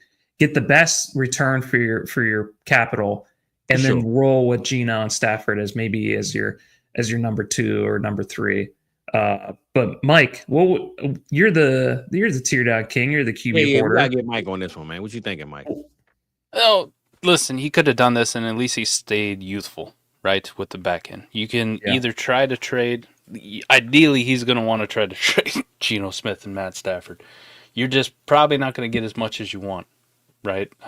That's the problem with taking kind of shitty gross quarterbacks with not a whole lot of upside, is the market's like, yeah, I can buy a Geno or Stafford, but we're already kind of baking in the fact that they're going to be cheap in a QB horde. So he can move them, and maybe he ends up leveraging somebody. I wouldn't have touched those guys in a QB horde, though. Like, I pass on that shit. I pass on the third quarterbacks that I can get stuck with, because he didn't, to your other point, he didn't build the rest of his roster like a contender, right? Didn't build the rest of it out with a lot of point scorers, like old crusty guys who were going to put points into his lineup. So he really can't afford to trade the Drake May, the Bo Nix, the JJ McCarthy, and roll with Geno and Stafford, because the rest of his roster isn't good enough right now to like really support that. So you don't want to be left with those guys on your roster, but you can't even build a team now with those guys as the mainstays and trade the young quarterbacks unless you get your massive hauls and start really stocking up on all the other players that are going to help you contend in 2025. Yep. And that's what I was thinking too. It's not just the QB horde, it's hoarding the right QBs. So I'm right there with you. There always becomes a hard cutoff point for me on the QB horde where it's like, nah, we good. Okay. Past this point, I'm not touching these quarterbacks. I'll let somebody else do it. All right, Fizz, why don't you move on to Shock's team? Break it down. So good, he muted himself. He's like, I ain't even talking about this one. This one's junk. Nah, man. You know I got this cough, man. I'm trying to get this thing together. But Shock in the building, man. He says silk to Shock. It ain't no limits, man. So he went and got all these receivers. He got Travis Hunter, Betts, and no, that was a solid receiving youth movement and with the rookie. So then he get Neighbors and Judy and Moore and Diggs. So we know for sure receiver won't be a problem for him. But then he got Gibbs, Jacob, and Aaron Jones. And me, Rock, we scream about Aaron Jones every single week. And if Aaron Jones can stay healthy, we know what he's going to do in this offense. I think he's going to be JJ's safety blanket. And then he got Baker and Dak, Kittle. I mean, hey, bros. I mean, I know we only on round, team 2, but man, this is a team 1 candidate right here, man. I love this team. This is one of the best teams, I think. Looking on paper, I love everything about this team. Maybe not a Rashad White, but we let you slide on that one, brother. But everything else, I love, bro. So A++ for Shockwave on this one. Ooh, Amrine. How about this for the breakdown? This is why I said in this format, walking away with Cam Ward and Tyler Shuck give him so much flexibility, because he didn't have to take quarterback in the first round, of the real players, right? The big boy players. He didn't even have to in the second round. So being able to go Chase Lamb, that's pretty nasty. It's a pretty nasty start. He did get a quarterback in Trevor Lawrence, kind of de facto his QB1. The Rashee Rice pick, I don't agree with. That's just my personal preference. I'm not a big Rice fan, especially with other dudes that were on the board, right? T. Higgins, Adunze Smith, his teammate. I'm right there with Xavier you, Mike. Worthy. I would have rather had them. James Cook, sneaky good pick. Sneaky good upside on him, too. Really productive last year. Christian McCaffrey, massive upside swing. J-Mo, you know my feelings on him. No thanks. I'm good. Monty, though. Monty's a nice little get where he got him. Kirk Cousins, okay. You're just getting quarterback depth. I get it. Dalton Kincaid, fine at this point, right? In the range of tight ends that are going around there. Why not Dalton Kincaid? He's just like the rest of them. And then Joe Flacco. Might have got a starter for 4, 5, 6, 7, if you believe Eric, the whole season. Comeback player of the year again. Joe Flacco could happen. So I don't mind that one. Or, Jesus, I lost it. I went to another team. My bad. But you're just predicting a trade. Right, we're predicting a trade. Hunter Henry, love him, and then Marvin Mims was a fine selection. So Yeah, I he like this kinda team. sucks. I like this team, but that just highlights the point. If you get those quarterbacks, especially with these rookies in this class, Cam Ward, let's say it's Tyler Shuck, or you get a Jalen Milroe or whoever it is in the second round, you're pretty flexible on what you want to do, so you don't have to chase quarterback in the early part, especially picking towards the back end. So there is something to be said. If you can sit near the front of the rookie part and walk away with a Cam Ward, it really does open up what you can do with the vet side once you get to those rounds. Yep, G-code. Rock, I'm gonna let you get on shizzles, man, because this dude here is crazy, man. He's on you, brother. Yeah, so, I'm probably not going to give him that great of a grade because he was a cheater and trying to get Jaden Daniels over and over again. But outside of that, I love his first 2 rookie picks. I love Amarian Hampton. I love Mason Taylor. Jaden Blue, we'll see. I think that the Cowboys just kind of picked up just because they needed to get a running back. I love Justin Jefferson, Herbert, Love. Those are great. I'm pretty hopeful that Laporta has a better year than he did last year, where he scores on, plays that aren't gimmicky, kind of bullshit that he got all of his touchdowns on last year on trick plays.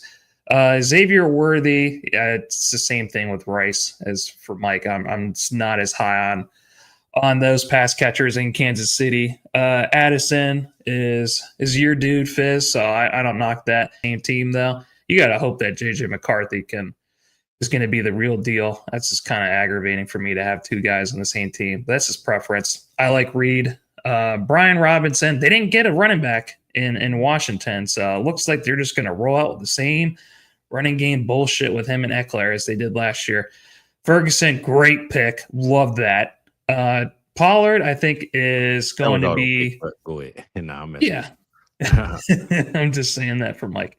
Pollard, they didn't get running back in Tennessee either. And if he can hold off Spears again, then that's going to be a really solid pick, especially if we believe that the Titans are going to be much better with Ward than Will Levis. Romeo Doubs, I think that his role is secure on the other side of Golden, so I don't knock that as well. Again, 2 fucking wide receivers on the same damn team, though. So luckily, this is best ball and not lineup. Maybe that's the big difference. And then Quentin Johnson is a fine pick. It's okay. Overall, though, I don't know. Kind of a little bit above mid. He had some players that I like and some decisions that I didn't. So it's fine.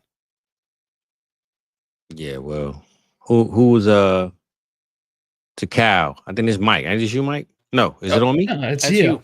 Oh, my fault. Yeah, my fault. You know what? I didn't want to talk about him because he sniped me a bunch of rounds. So my boy took Shador. No, my fault. Damn, I'm all the way down. I'm tripping. He took Tet, tank for Tet, baby. That's what we on always at all times, man. He got Trey Hurst, solid pick, especially right here with the rest of what was coming up. And then he got Shador. I know people hate him. They don't like him. They don't want to draft him. But at 305, when you look at one way behind him, is no reason why you shouldn't gamble on this. So I don't mind the pick, love the pick. Then he said, I got Shador, but I need 2 other guys. So he got Pat and Caleb, 2 of the most solid quarterbacks, I believe, this year with that Ben Johnson addition. And he grabbed Purdy. So quarterback room locked in. He ain't worried about nothing else. You add Gerald Wilson on top of Tet, Trey Hurst, Smitty, Metcalf, Jennings, which every week, man, me and Rock preach this. I believe, and I even read a report recently, Rock, that Jennings could possibly be the receiver 1. we've been saying this for 2 months. I believe Jennings, man, he's the healthiest right now, right? Pearsall got shot. Ayuga, we don't know. So Jennings could be the sneakiest receiver in this receiver room. Love that pick. Then you got Andrews and Jonnu. Running backs, he waited with the mixing, and these two guys, put them in your back pocket, throw them in the trash. I don't know, but at least he got a foundation, right? So if he doesn't win this year, these two little crusty dudes can just get up out of here, but the rest is going to be there for a little while. So I don't knock it at all to Cal. I want to know, brother, are you method, man? That's all I want to know, man. But shout out to you for this team, bro. Method, man. So that means I get to review Fizzes? Is that what this means? Yeah, that's right, brother. That's right. Oh, no, you know what? Damn. You know what, Mike? You do me and Rock Team. I'll let you do both. Because we can't. I mean, we both of us at the same time. I don't know if you can pause. Oh, Diddy. Right, you're right, Jesus. Ho. Holy. I gotta remix. That was pretty bad. Yeah. This went you from gotta run PG-13 to rated X. Real quick. Good. It's Lord. going up, baby. All right, Fizz. Go Diddy again. Go ahead, bro. Fizz, try not to be too harsh. RJ Harvey, that was a massive mistake. Okay.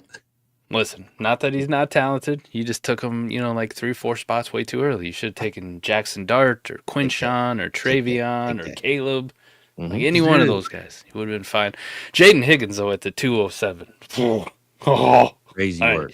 You're making up for it. Harold Fannin is whatever. I don't really have any qualms. Personally, I'm like Elijah Arroyo over Fannin, but I get it. It's whatever.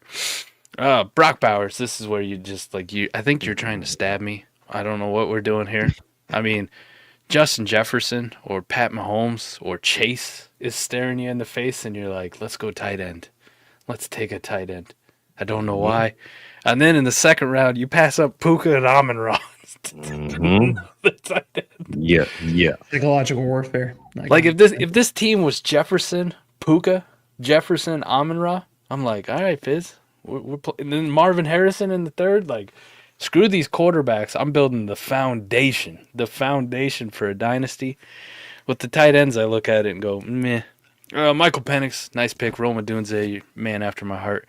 Chuba, I already told you I didn't really like that one. Kyle Pitts was fine where you got him. Tyrone Tracy, again, stay away from the running backs. Just stay away from them. Take a Shakir, an Ayuk, another receiver, somebody in that range. Njoku, you already took Fannin. Now you're really betting against yourself twice. They ain't both going to eat. Oh, well, hey, you never know, man. Go ahead, though. 2 tight end sets in Cleveland this year. Hollywood, fine, I guess, at that point. Not really for this team build, right? This is a guy who's playing on 1-year deals consistently.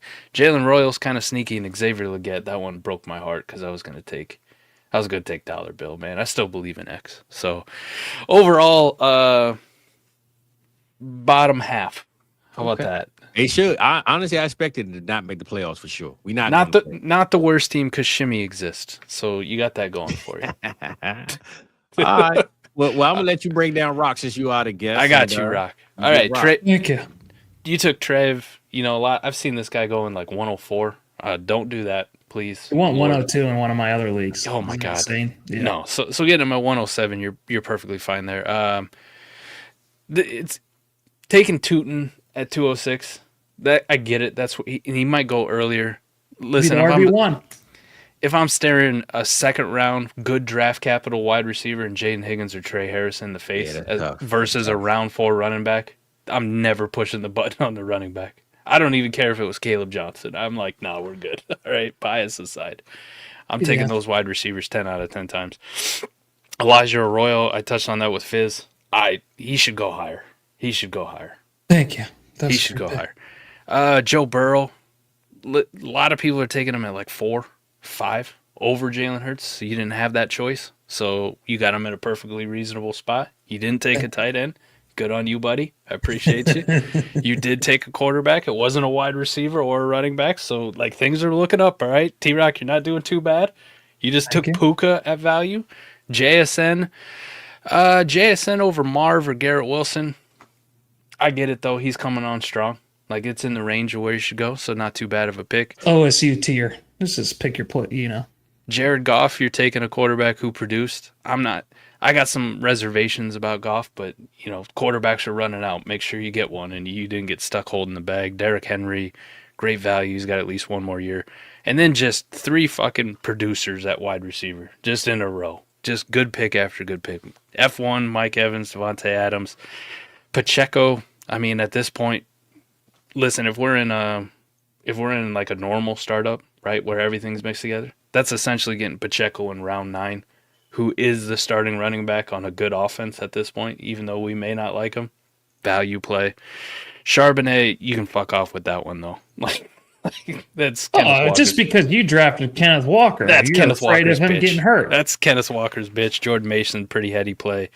And then maybe Jalen Coker, something maybe he's not. Yeah, we're in round 15. Who gives a shit at that That's point? the meme round. Yeah, meme round. Shoot your shot, right? We got Luke Lachey going, right after. So, no, T-Rock, this is honestly, not to jerk you off, other than your quarterback 3 situation, which you could shore up with draft capital. You can shore up with draft capital or one of these QB hoarders. Listen, you might be the one who goes and trades with a Campbell toe to get a Geno or a Matt Stafford as your QB3. Oh, you gonna go get Geno? We know that. Yeah, hey, go get Geno. Yeah. Right, That'd be the Stafford move. pair it with Devontae Adams. Yeah, If you can shore up your QB3, this is a top tier contender in this league right out the rip. Boom. So, good job, T-Rock. Yeah, appreciate it. Yeah, it was tough with Fizz to be able to have a good team next to mine, so he just got caught in the crossfire. But And this could be the situation. I love my team, bro. This could be the situation too. Fizz's team is so bad. It could be like when you go to a bar, you take like a 4 with you. Right, you may only be a 6, but you take a 4 with you, like that friend who ain't that good looking. All of a sudden, you look like an 8 or a 9. So this could be a little bit of beer goggles for me too. Like Fizz's team is definitely a 4. Like it is. I only take Fizz's team home if it's last call at 3 a.m. When you at the bar with me, you leaving with some chicken tenders. Believe it, baby. You know what I'm saying? You know how we get down, baby. Adam Schumer's there. He's going to eat all of it. He definitely would eat all of them. Rock, I'm gonna let you go on, bro. Brian, man. Holla at my boy, bro, man. Appreciate bro Brian. He has been in most of these mock drafts, so appreciate your support. Shout out, bro, man. He drafted 2 of my guys in Tyler Warren, Scatterbelt. Bro, Brian, don't worry about what Mike was saying. It might come to be true, but there's still a chance, that he is actually a really good tight end. Cam Scatterbelt, seeing him in mini camp, everyone's super excited for that. Is going to be the RB1 there. Devin Neal, man, he still has an opportunity in New Orleans because outside of Kamara, they're going to have no other weapons, and they're going to have to rely very heavily on that run game in New Orleans with a new rookie QB. Love Jalen Hurts. I think he should have gone at the 104. He should have definitely gone again 100%. ahead of Bijan Robinson. So that's a steal right there. Love Amon-Ra St. Brown. Love A.J. Brown, too. That stack right there is pretty awesome. Kyrie Williams, I think he kind of got screwed after I took Goff. He wasn't willing to reach on Bryce Young or Tua. But he does come back and get Sam Darnold, who was the last QB of worth. I told you, Fizz, I didn't want the same thing to happen to you in your draft as it did with mine, where I had to end up with Sam Darnold and Geno Smith. You didn't listen to me. So that's what ended up happening. Chase Brown, I'm kind of like with Mike. I think he kind of got lucky that they didn't draft a running back of consequence outside of Taj Brooks. But this is a 1-year window for you to sell Chase Brown. So Godwin coming off an injury, but should still eat in that offense. Let's just see how he comes back. Love Khalil Shakir, who's going to be their number 1 receiver. It's just going to be him and James Cook. Deebo Samuel, also excited for him as well in an upgraded offensive situation. Travis Kelce and Dallas Goedert. I think, as your number 2 and number 3 tight end, you can't really do worse than that. And let's see if Tajay Spears can take a step up. I think that this is definitely it's a playoff team for sure. It's definitely a playoff team. He's in the same situation as me. He needs another QB3. So you just have to hope that Hurts and Darnold, they produce right off the gate, especially with Darnold in a new situation. But outside of that, yeah, I think he's maybe a top 5 to 6 team. Man is definitely wishing he would have taken Jackson Dart at 108 versus. Yeah, looking at it now. Yeah, looking at it now, 100%. 100%. Yeah. I would feel much better about Jackson Dart as my QB3 when he does start, waiting in the wings now with how this team built out. Because he ended up with Kelsey and Goddard. Like, fuck. Like, I'm not taking that tight end in that first round, boy. Yeah. Yeah, we with you, bro. Man, bro, these picks going off the wall in these other leagues. They going hot. Heavy, yeah, they going hot. So, Mike, I'm gonna let you do this team, and then me and Rock going no Diddy roast your me. team. We gonna no Diddy your team, and then we gonna close out with the rest. Shimmy went fantastic to start. Jackson Dart at 109. I'm gonna die on this hill. Jackson Dart should be the 106 in every rookie draft. Period. Right there with you. Every rookie draft should be the 106. So getting him any later than that, score. Luther Burden, that's the range he goes. Whether it's Burden, Higgins, Trey Harris, it's all the same tier for me. Pick your poison on who you want. No problems there. Taking a shot on Will Howard, maybe starting a game or two for Pittsburgh in the third round, late third. Perfect. Go ahead. Killed it. Bijan, reach. All right, Jalen Hurts, Joe Burrow, Patrick Mahomes. Take them all before Bijan. Take them all before the running back. Saquon in the late second, fine. You're good. The third round when you take Achane, when all these quarterbacks are starting to go, this is where the panic button should have gone. Like, oh shit. Now you ended up okay. He leaned into it for sure. He leaned into it. Breece Hall again, just hammering the running back. Taking Breece Hall. You ended up making out okay though. You made out okay. Other than the fact that Tua Tagovailoa is now your QB1, and I think that should scare the shit out of you. I mean, this guy is one bad hit away from you have no quarterback one. Your QB2 is Russ/Dart, wherever it is. You definitely need to find a third quarterback who's starting games and is not on shaky ground. Then your wide receiver run was flawless, though. Jalen Waddle, Brandon Ayuk, Jacoby Myers, perennially underrated. Rashid Shaheed, I probably would have gone elsewhere, but, it's completely fine. Zach Ertz, dude starting, putting up points. And then, you just meme the shit out of me with Luke Lachey. So I think if you can figure out your second quarterback, because you actually need a QB1 on this team. That's what you need to do. You need to go to a Campbell Toe and see what Drake May, Bo Nix, J.J. McCarthy, one of those guys costs. You need to come to me and see what Kyler Murray, Bryce Young, C.J. Stroud, Lamar, see what they are. Trade all your future picks that you have. Get yourself a QB1, and if you can get a QB1 on this team, this is a locked and loaded playoff contender. Those running backs are so stupidly strong. They're going to put up massive points and carry the team. But you need a quarterback. Otherwise, this is going to go by the wayside, and you're going to be a first-round playoff exit. The only thing I worry about with his team is, maybe trade one of those RBs for a wide receiver, because I want to be surprised Jacoby Myers is his wide receiver one producer. That's in BestBall, this is a perfect way to build a contending team, though. Everybody else just throw a bunch of shit at the wall at wide receiver. It's BestBall. They're going to be very, very big on variance. The running backs are the hard ones to get the consistent ones, and he's got 4 fucking hammers. So that's a good point. I'm just going to throw a bunch of shit at the wall at wide receiver. He's got a couple of decent guys. I'm going to down tier off of Waddle while he still has a lot of value and try to get 2 or 3 other wide receivers and just build out massive amounts of wide receiver depth. And I'm going to get weeks out of these guys up and down the board. So I'm completely fine in a BestBall format to build my wide receiver room like this. I don't need the studs. I do need the studs at the running back position, though. I don't want to play that variance game and eat a lot of zeros week in and week out. That's a good call. Yeah. Yeah. All right, man. Well, we all know that it's time. It's that time, Bruce man. Buffer. Fizz, why don't you break down his team and I'll fill in. Okay, cool. So we got Quinshawn Junkins, which I was surprised you didn't take Caleb right there, though, Mike. I thought you were gonna go your guy, but I mean, I understand that Quinshawn probably is ranked higher, but I thought maybe he was going, take your boy. But regardless, you did the right thing. You got Milroe at 2-3, which I like. I know Rock, we kind of thought about maybe he's a little early, but I like him right there. Only person I would have taken right there is Higgins. So I like that pick. You go Jarquez Hunter just to say, you know what, close out the deal. Anything can happen in LA. Then you go on this quarterback run. And I will say this, compared to what you have going on, and then when we look at what Camel Toe have going on, it's the same thing. The problem is, though, your impact is just way stronger with Jackson, Stroud, Murray, Bryce, and A. Rich. If he hit, that's he can move in front of Kyler if he really solidifies himself as that dude this year. I doubt he does, but I'm just saying he could be right there where we thought he would be a year ago coming into last year. So I think the way he finished with Fields, Geno, and Stafford, I will 100% take your horde right here.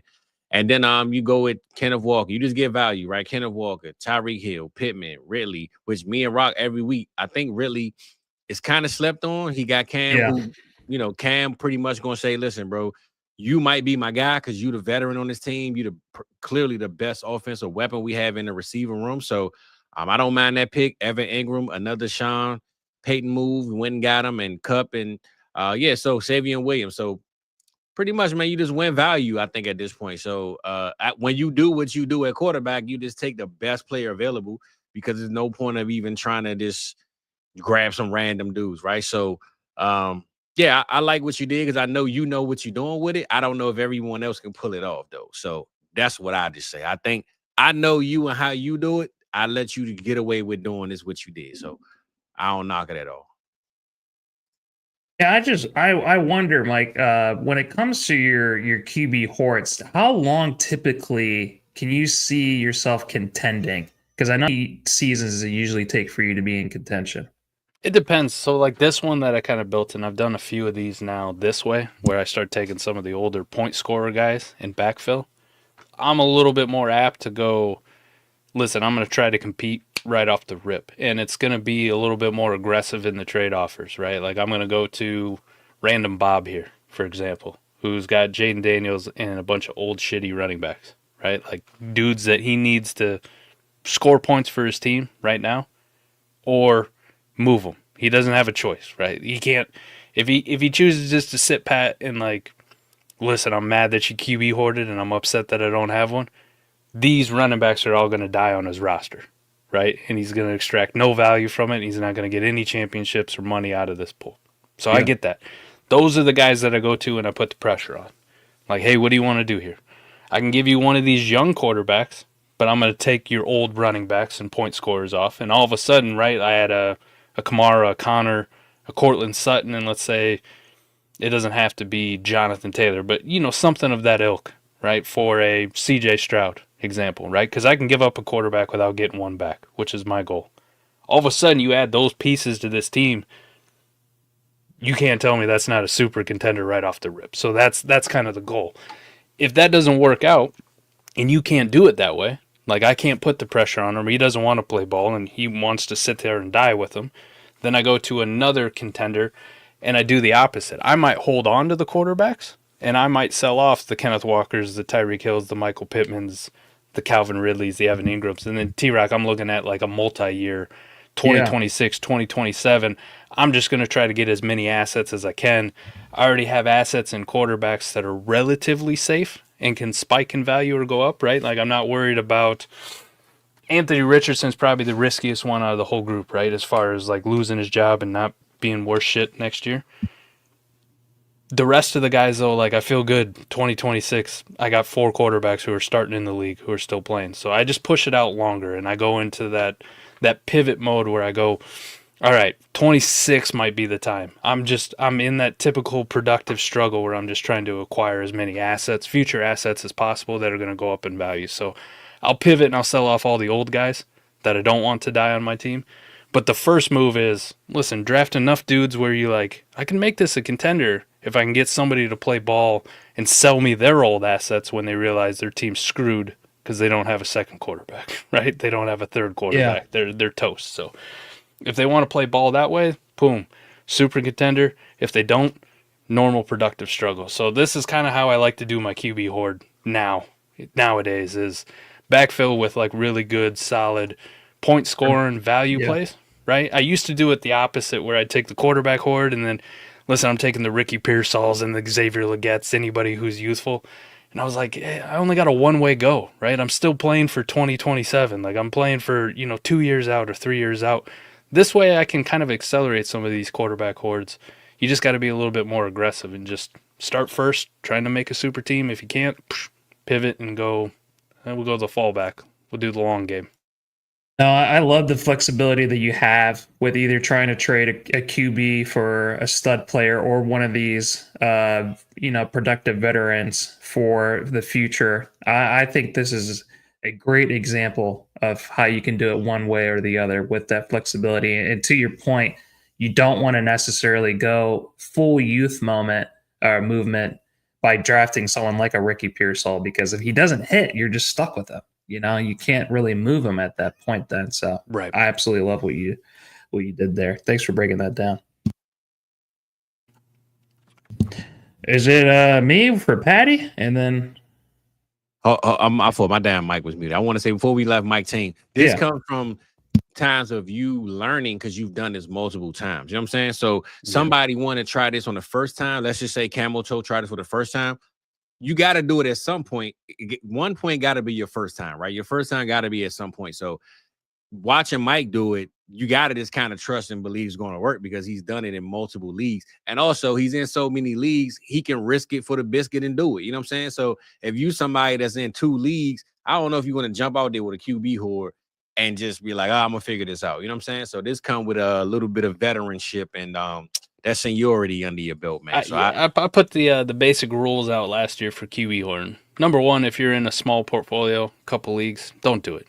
Don't exactly. do it, right? Yep. You gotta then have you're gonna leave Dynasty like, man, I'm over this league. I'm done. You don't gotta have a 40 league portfolio, but you gotta have fallbacks because you gotta be prepared to fail miserably. For sure. Like For your sure. team to be complete ass, you have 18 random Bobmans in there who are just whiners and criers and I'm gonna pout in the corner and this is unfair.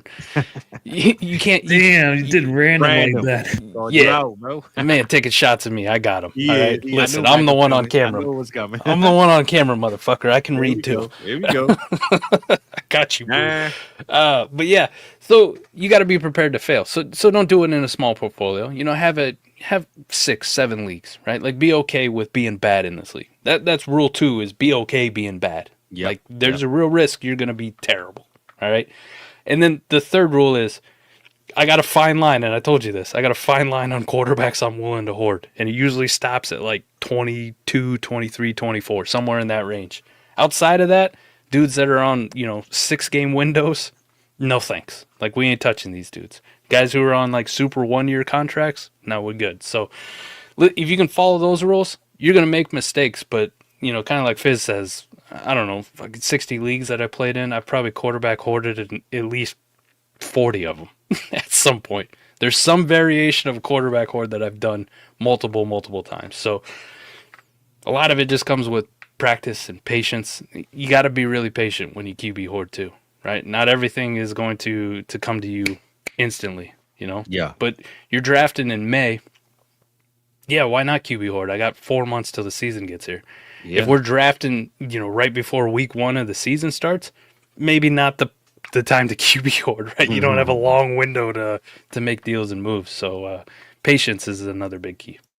For sure. So I'm gonna do this one. I'm gonna let you get on Randall Bob's team, Rock. I know that's your boy, man. You cook up for him every Sounds week. good. So I'm gonna get on Patty Mills, and we got Caleb Johnson, of course. We got Loveland, and we went Brian, which I think a lot of people, man, the hype is being real on Brian. I'm not sure, maybe I'm missing it, but what y'all think about this Brian pick or just Brian in general? He could be the receiver too if it's not Ingram. I mean, it's going to be between Ingram, Bailey, and Pat Bryant. I mean, I'm going to give the edge to Ingram, but he could be prominent in that offense unless they just run the hell out of the ball. But to what Mike was saying earlier about just rookie wide receivers in general, sometimes it takes a little bit of time for them to develop. So I also want to be surprised if he's just nothing. Yeah, I don't mind it. I don't mind it here, but I'm saying I'm definitely seeing them trending, and a lot of people going to go spend fab on them and all that. So I just want to put that out there for those that's in leagues and maybe you see him, go check him out. That's it. And he went with his 102 in the veteran spot. He took Josh Allen, solid pick, of course. BTJ Collins, he sniped Mike on that one. So Mike, if Collins would have failed, would you have taken him as over Kyler? I wanted the stack. Right. So I'm asking you this: was this the turning points to say I'm going QB horde because this guy gone? Like, is that 1,000%? Okay, 1,000%. So Mike, I'm not to go to another league, right? But I'm gonna say this: I had the same situation in another league, right? We had the third round reversal, and I took Kyler, but I didn't want Kyler. But I was like, damn, I can't let this value go. When I took Kyler, I said, you know what? F it. This is going to be my QB horse. So right now, currently, I got Kyler, JJ McCarthy, Trevor Lawrence, Tua, A. Rich, Tyler Shuck. Right now, this is not the marathon draft though. But when I took Kyler and I didn't want him because I don't know, I got to think with Kyler, man. But I knew the value was too good to take him.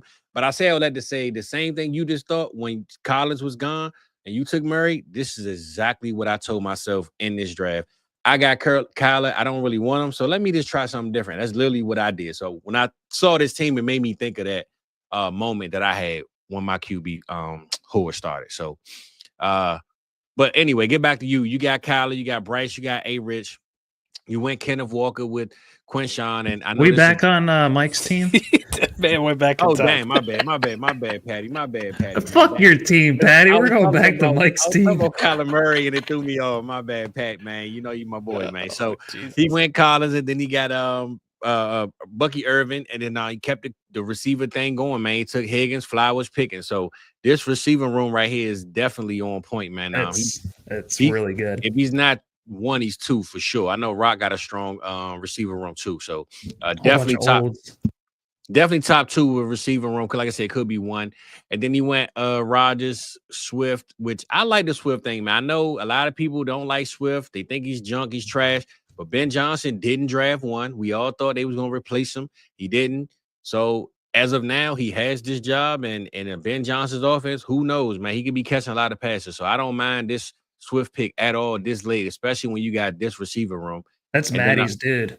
Yeah, Adam, for sure, but look, Adam passed the torch for Swift down to Maddie. That's his. But Rob, all the rounds that Maddie was reaching for him, now he's solidified in doing it, right? Because now it looked like it makes sense. So shout out to Maddie for always taking Swift in every draft.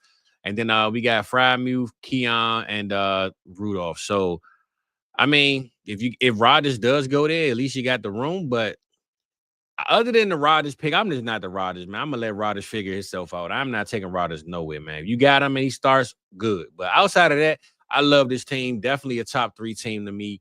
100%, bro. That's all I gotta say. Top 3 for you, Patty.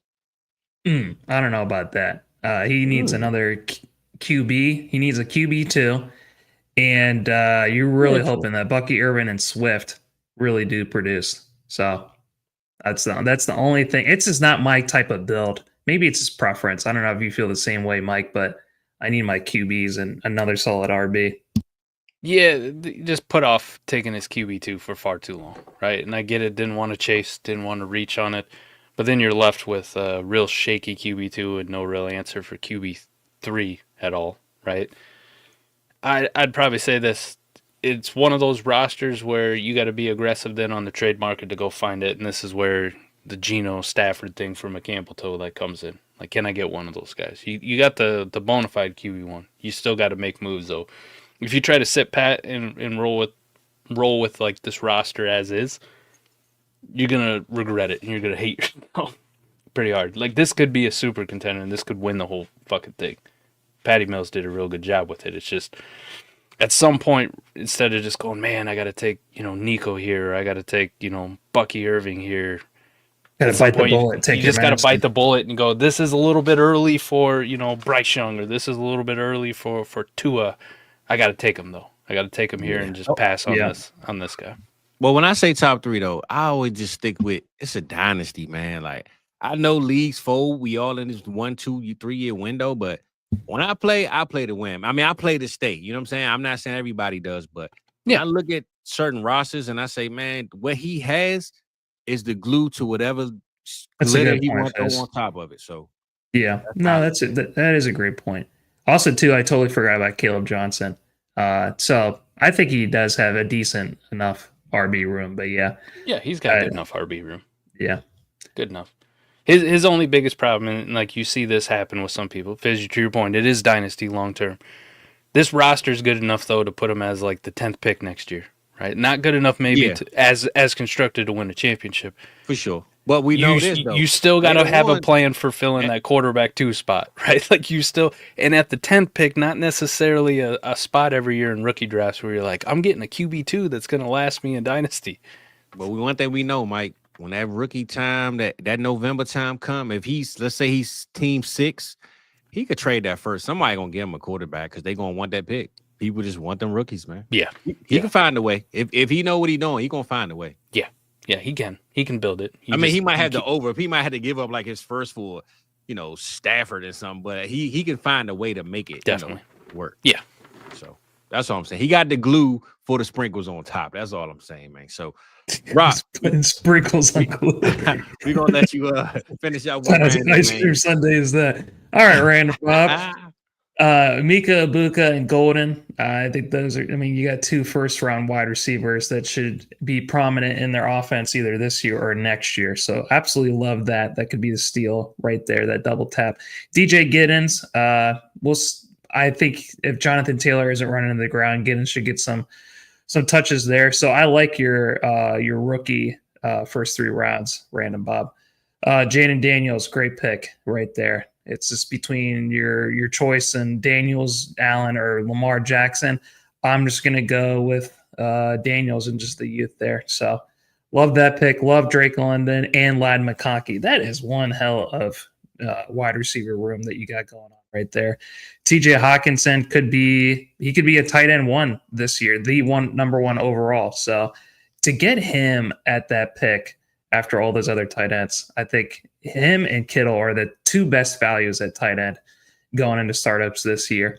Jonathan Taylor, let's see if they can continue to, use him like they did the last 6 games where he won people championships. Thank you, Jonathan Taylor, for that. Chris Olave, he's just going to keep falling and falling just because of the QB situation in New Orleans. He is a depressed asset. He just keeps falling and falling. That's just the type of guy I'm just going to stay away from. But I do like Kamara. So love that right there. James Conner, outside of Trey Benson, they have really no one to compete with them. The Cardinals are, I think they're going to try to be as balanced as possible, but unless Kyler Murray gets it together, they're still going to run their offense through James Conner. So love that value there. Cortland Sutton is going to be the wide receiver 1 in Denver. So that's a hell of a value that you got him at the 12-1 right there. Rashad Bateman, he's a decent depth guy. And then to go with Chig and Bretton Strange, you attack the tight end room perfectly. I think those 3 guys are all good. So, of course, the elephant in the room is you only have Daniels. So you would have to trade, I think, some of those assets that maybe are on the downtrend, like an Olave or someone else like that, and just go for a back-end QB2 just to make your team a little bit more palatable. But outside of that, everything else is pretty solid. Well, the one thing I will say about this whole draft, we had 2 QB whores in 1.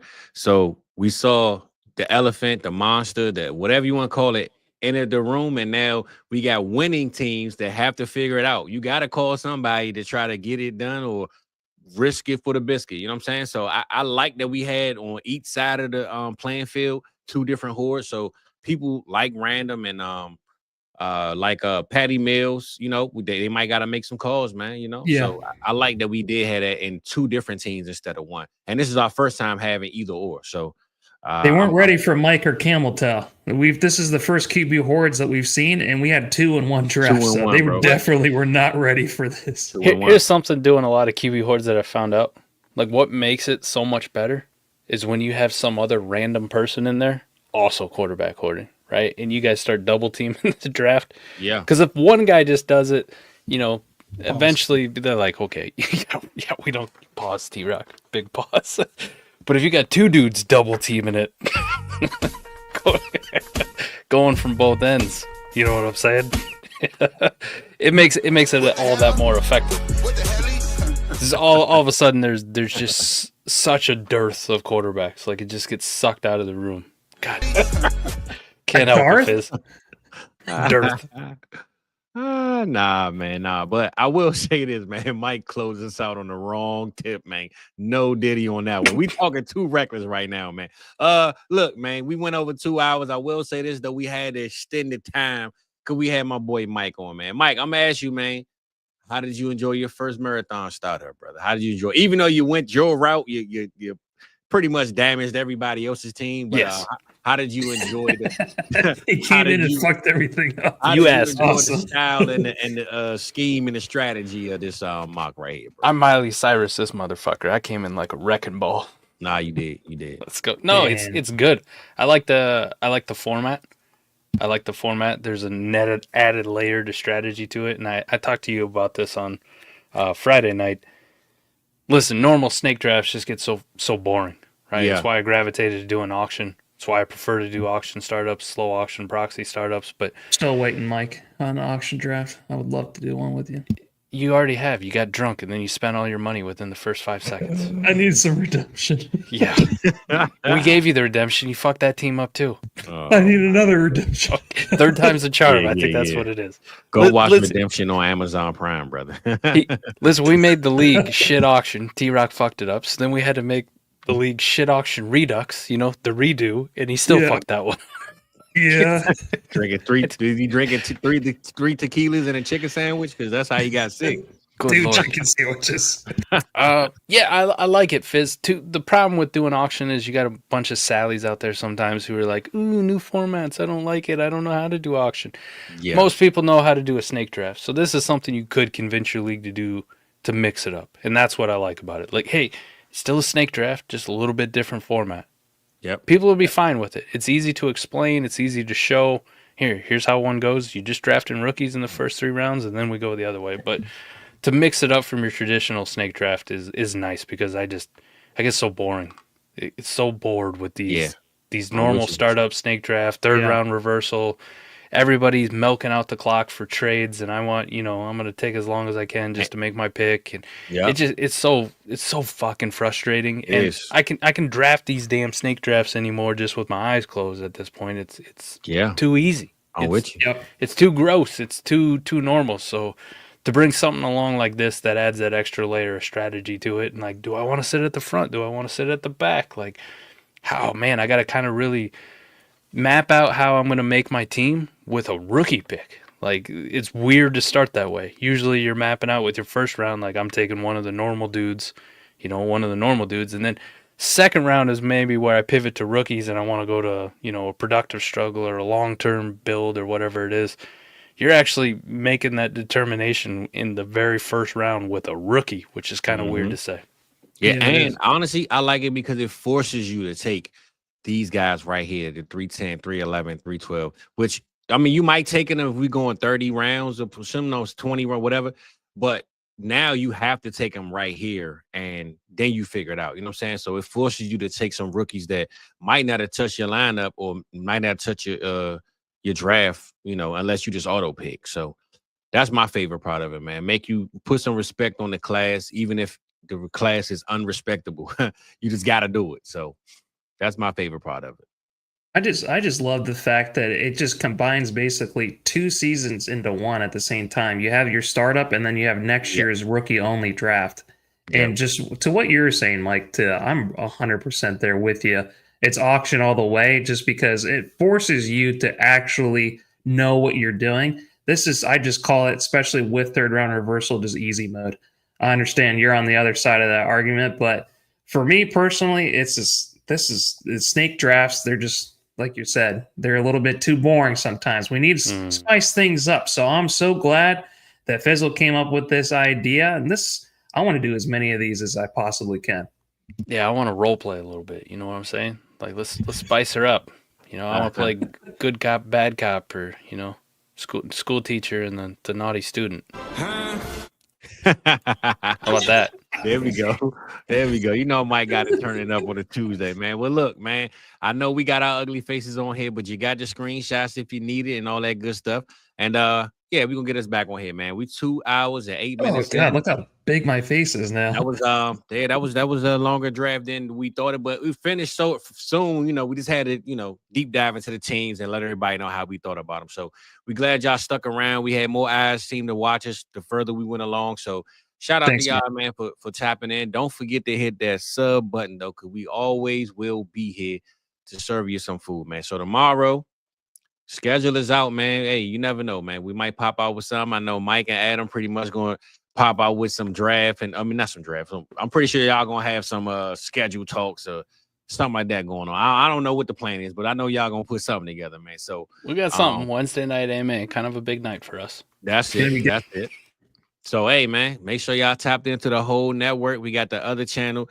You can add because South Harmon Fantasy Football channel is South Harmon FF, and the new Maddie channel with the redraft is South Harmon Fantasy Football. So if you put that ad in front of it, that's the easy way to find it. Because when I type it in, you got like a bunch of different videos pop up. So just put the @ South Harmon Fantasy. That's the easiest way I could say to find it. And go ahead, send a sub over there too, man. I did it the other day on all the YouTube sneaky ones that I got that don't nobody know about, man. I got like 3 accounts. I just follow them all. You know what I'm saying? So @ South Harmon Fantasy. Get ready for them redraft leagues. And I'm pretty sure Maddie gonna have some drafts going on over there soon, man, too. So we got the podcast channel, we got everything popping, baby. So enough content is what we gonna give y'all. We gonna keep it going. So anything, fellas, before we get up out of here, man? No, I gotta pee now. That's all I know. There we go, man. So hey, we gonna let my boy McNutted hit the haymaker and Rock. What up, bro? Let him know, man. I just want to thank Mike for coming on and doing this with us. Like I said before, it has been, I think this is our first time we've done content together on stream outside of Savage Semester. So it was awesome to be able to do that with you. I agree with you a lot more on a lot of things, Mike, than most other people. I know when we disagree on things, we definitely disagree on them, but I really look up to you. You have so many good takes. You have a great process. So being able to talk with you about these rookies, get your insight on it was absolutely awesome. So look forward to tuning in tomorrow night on AMA.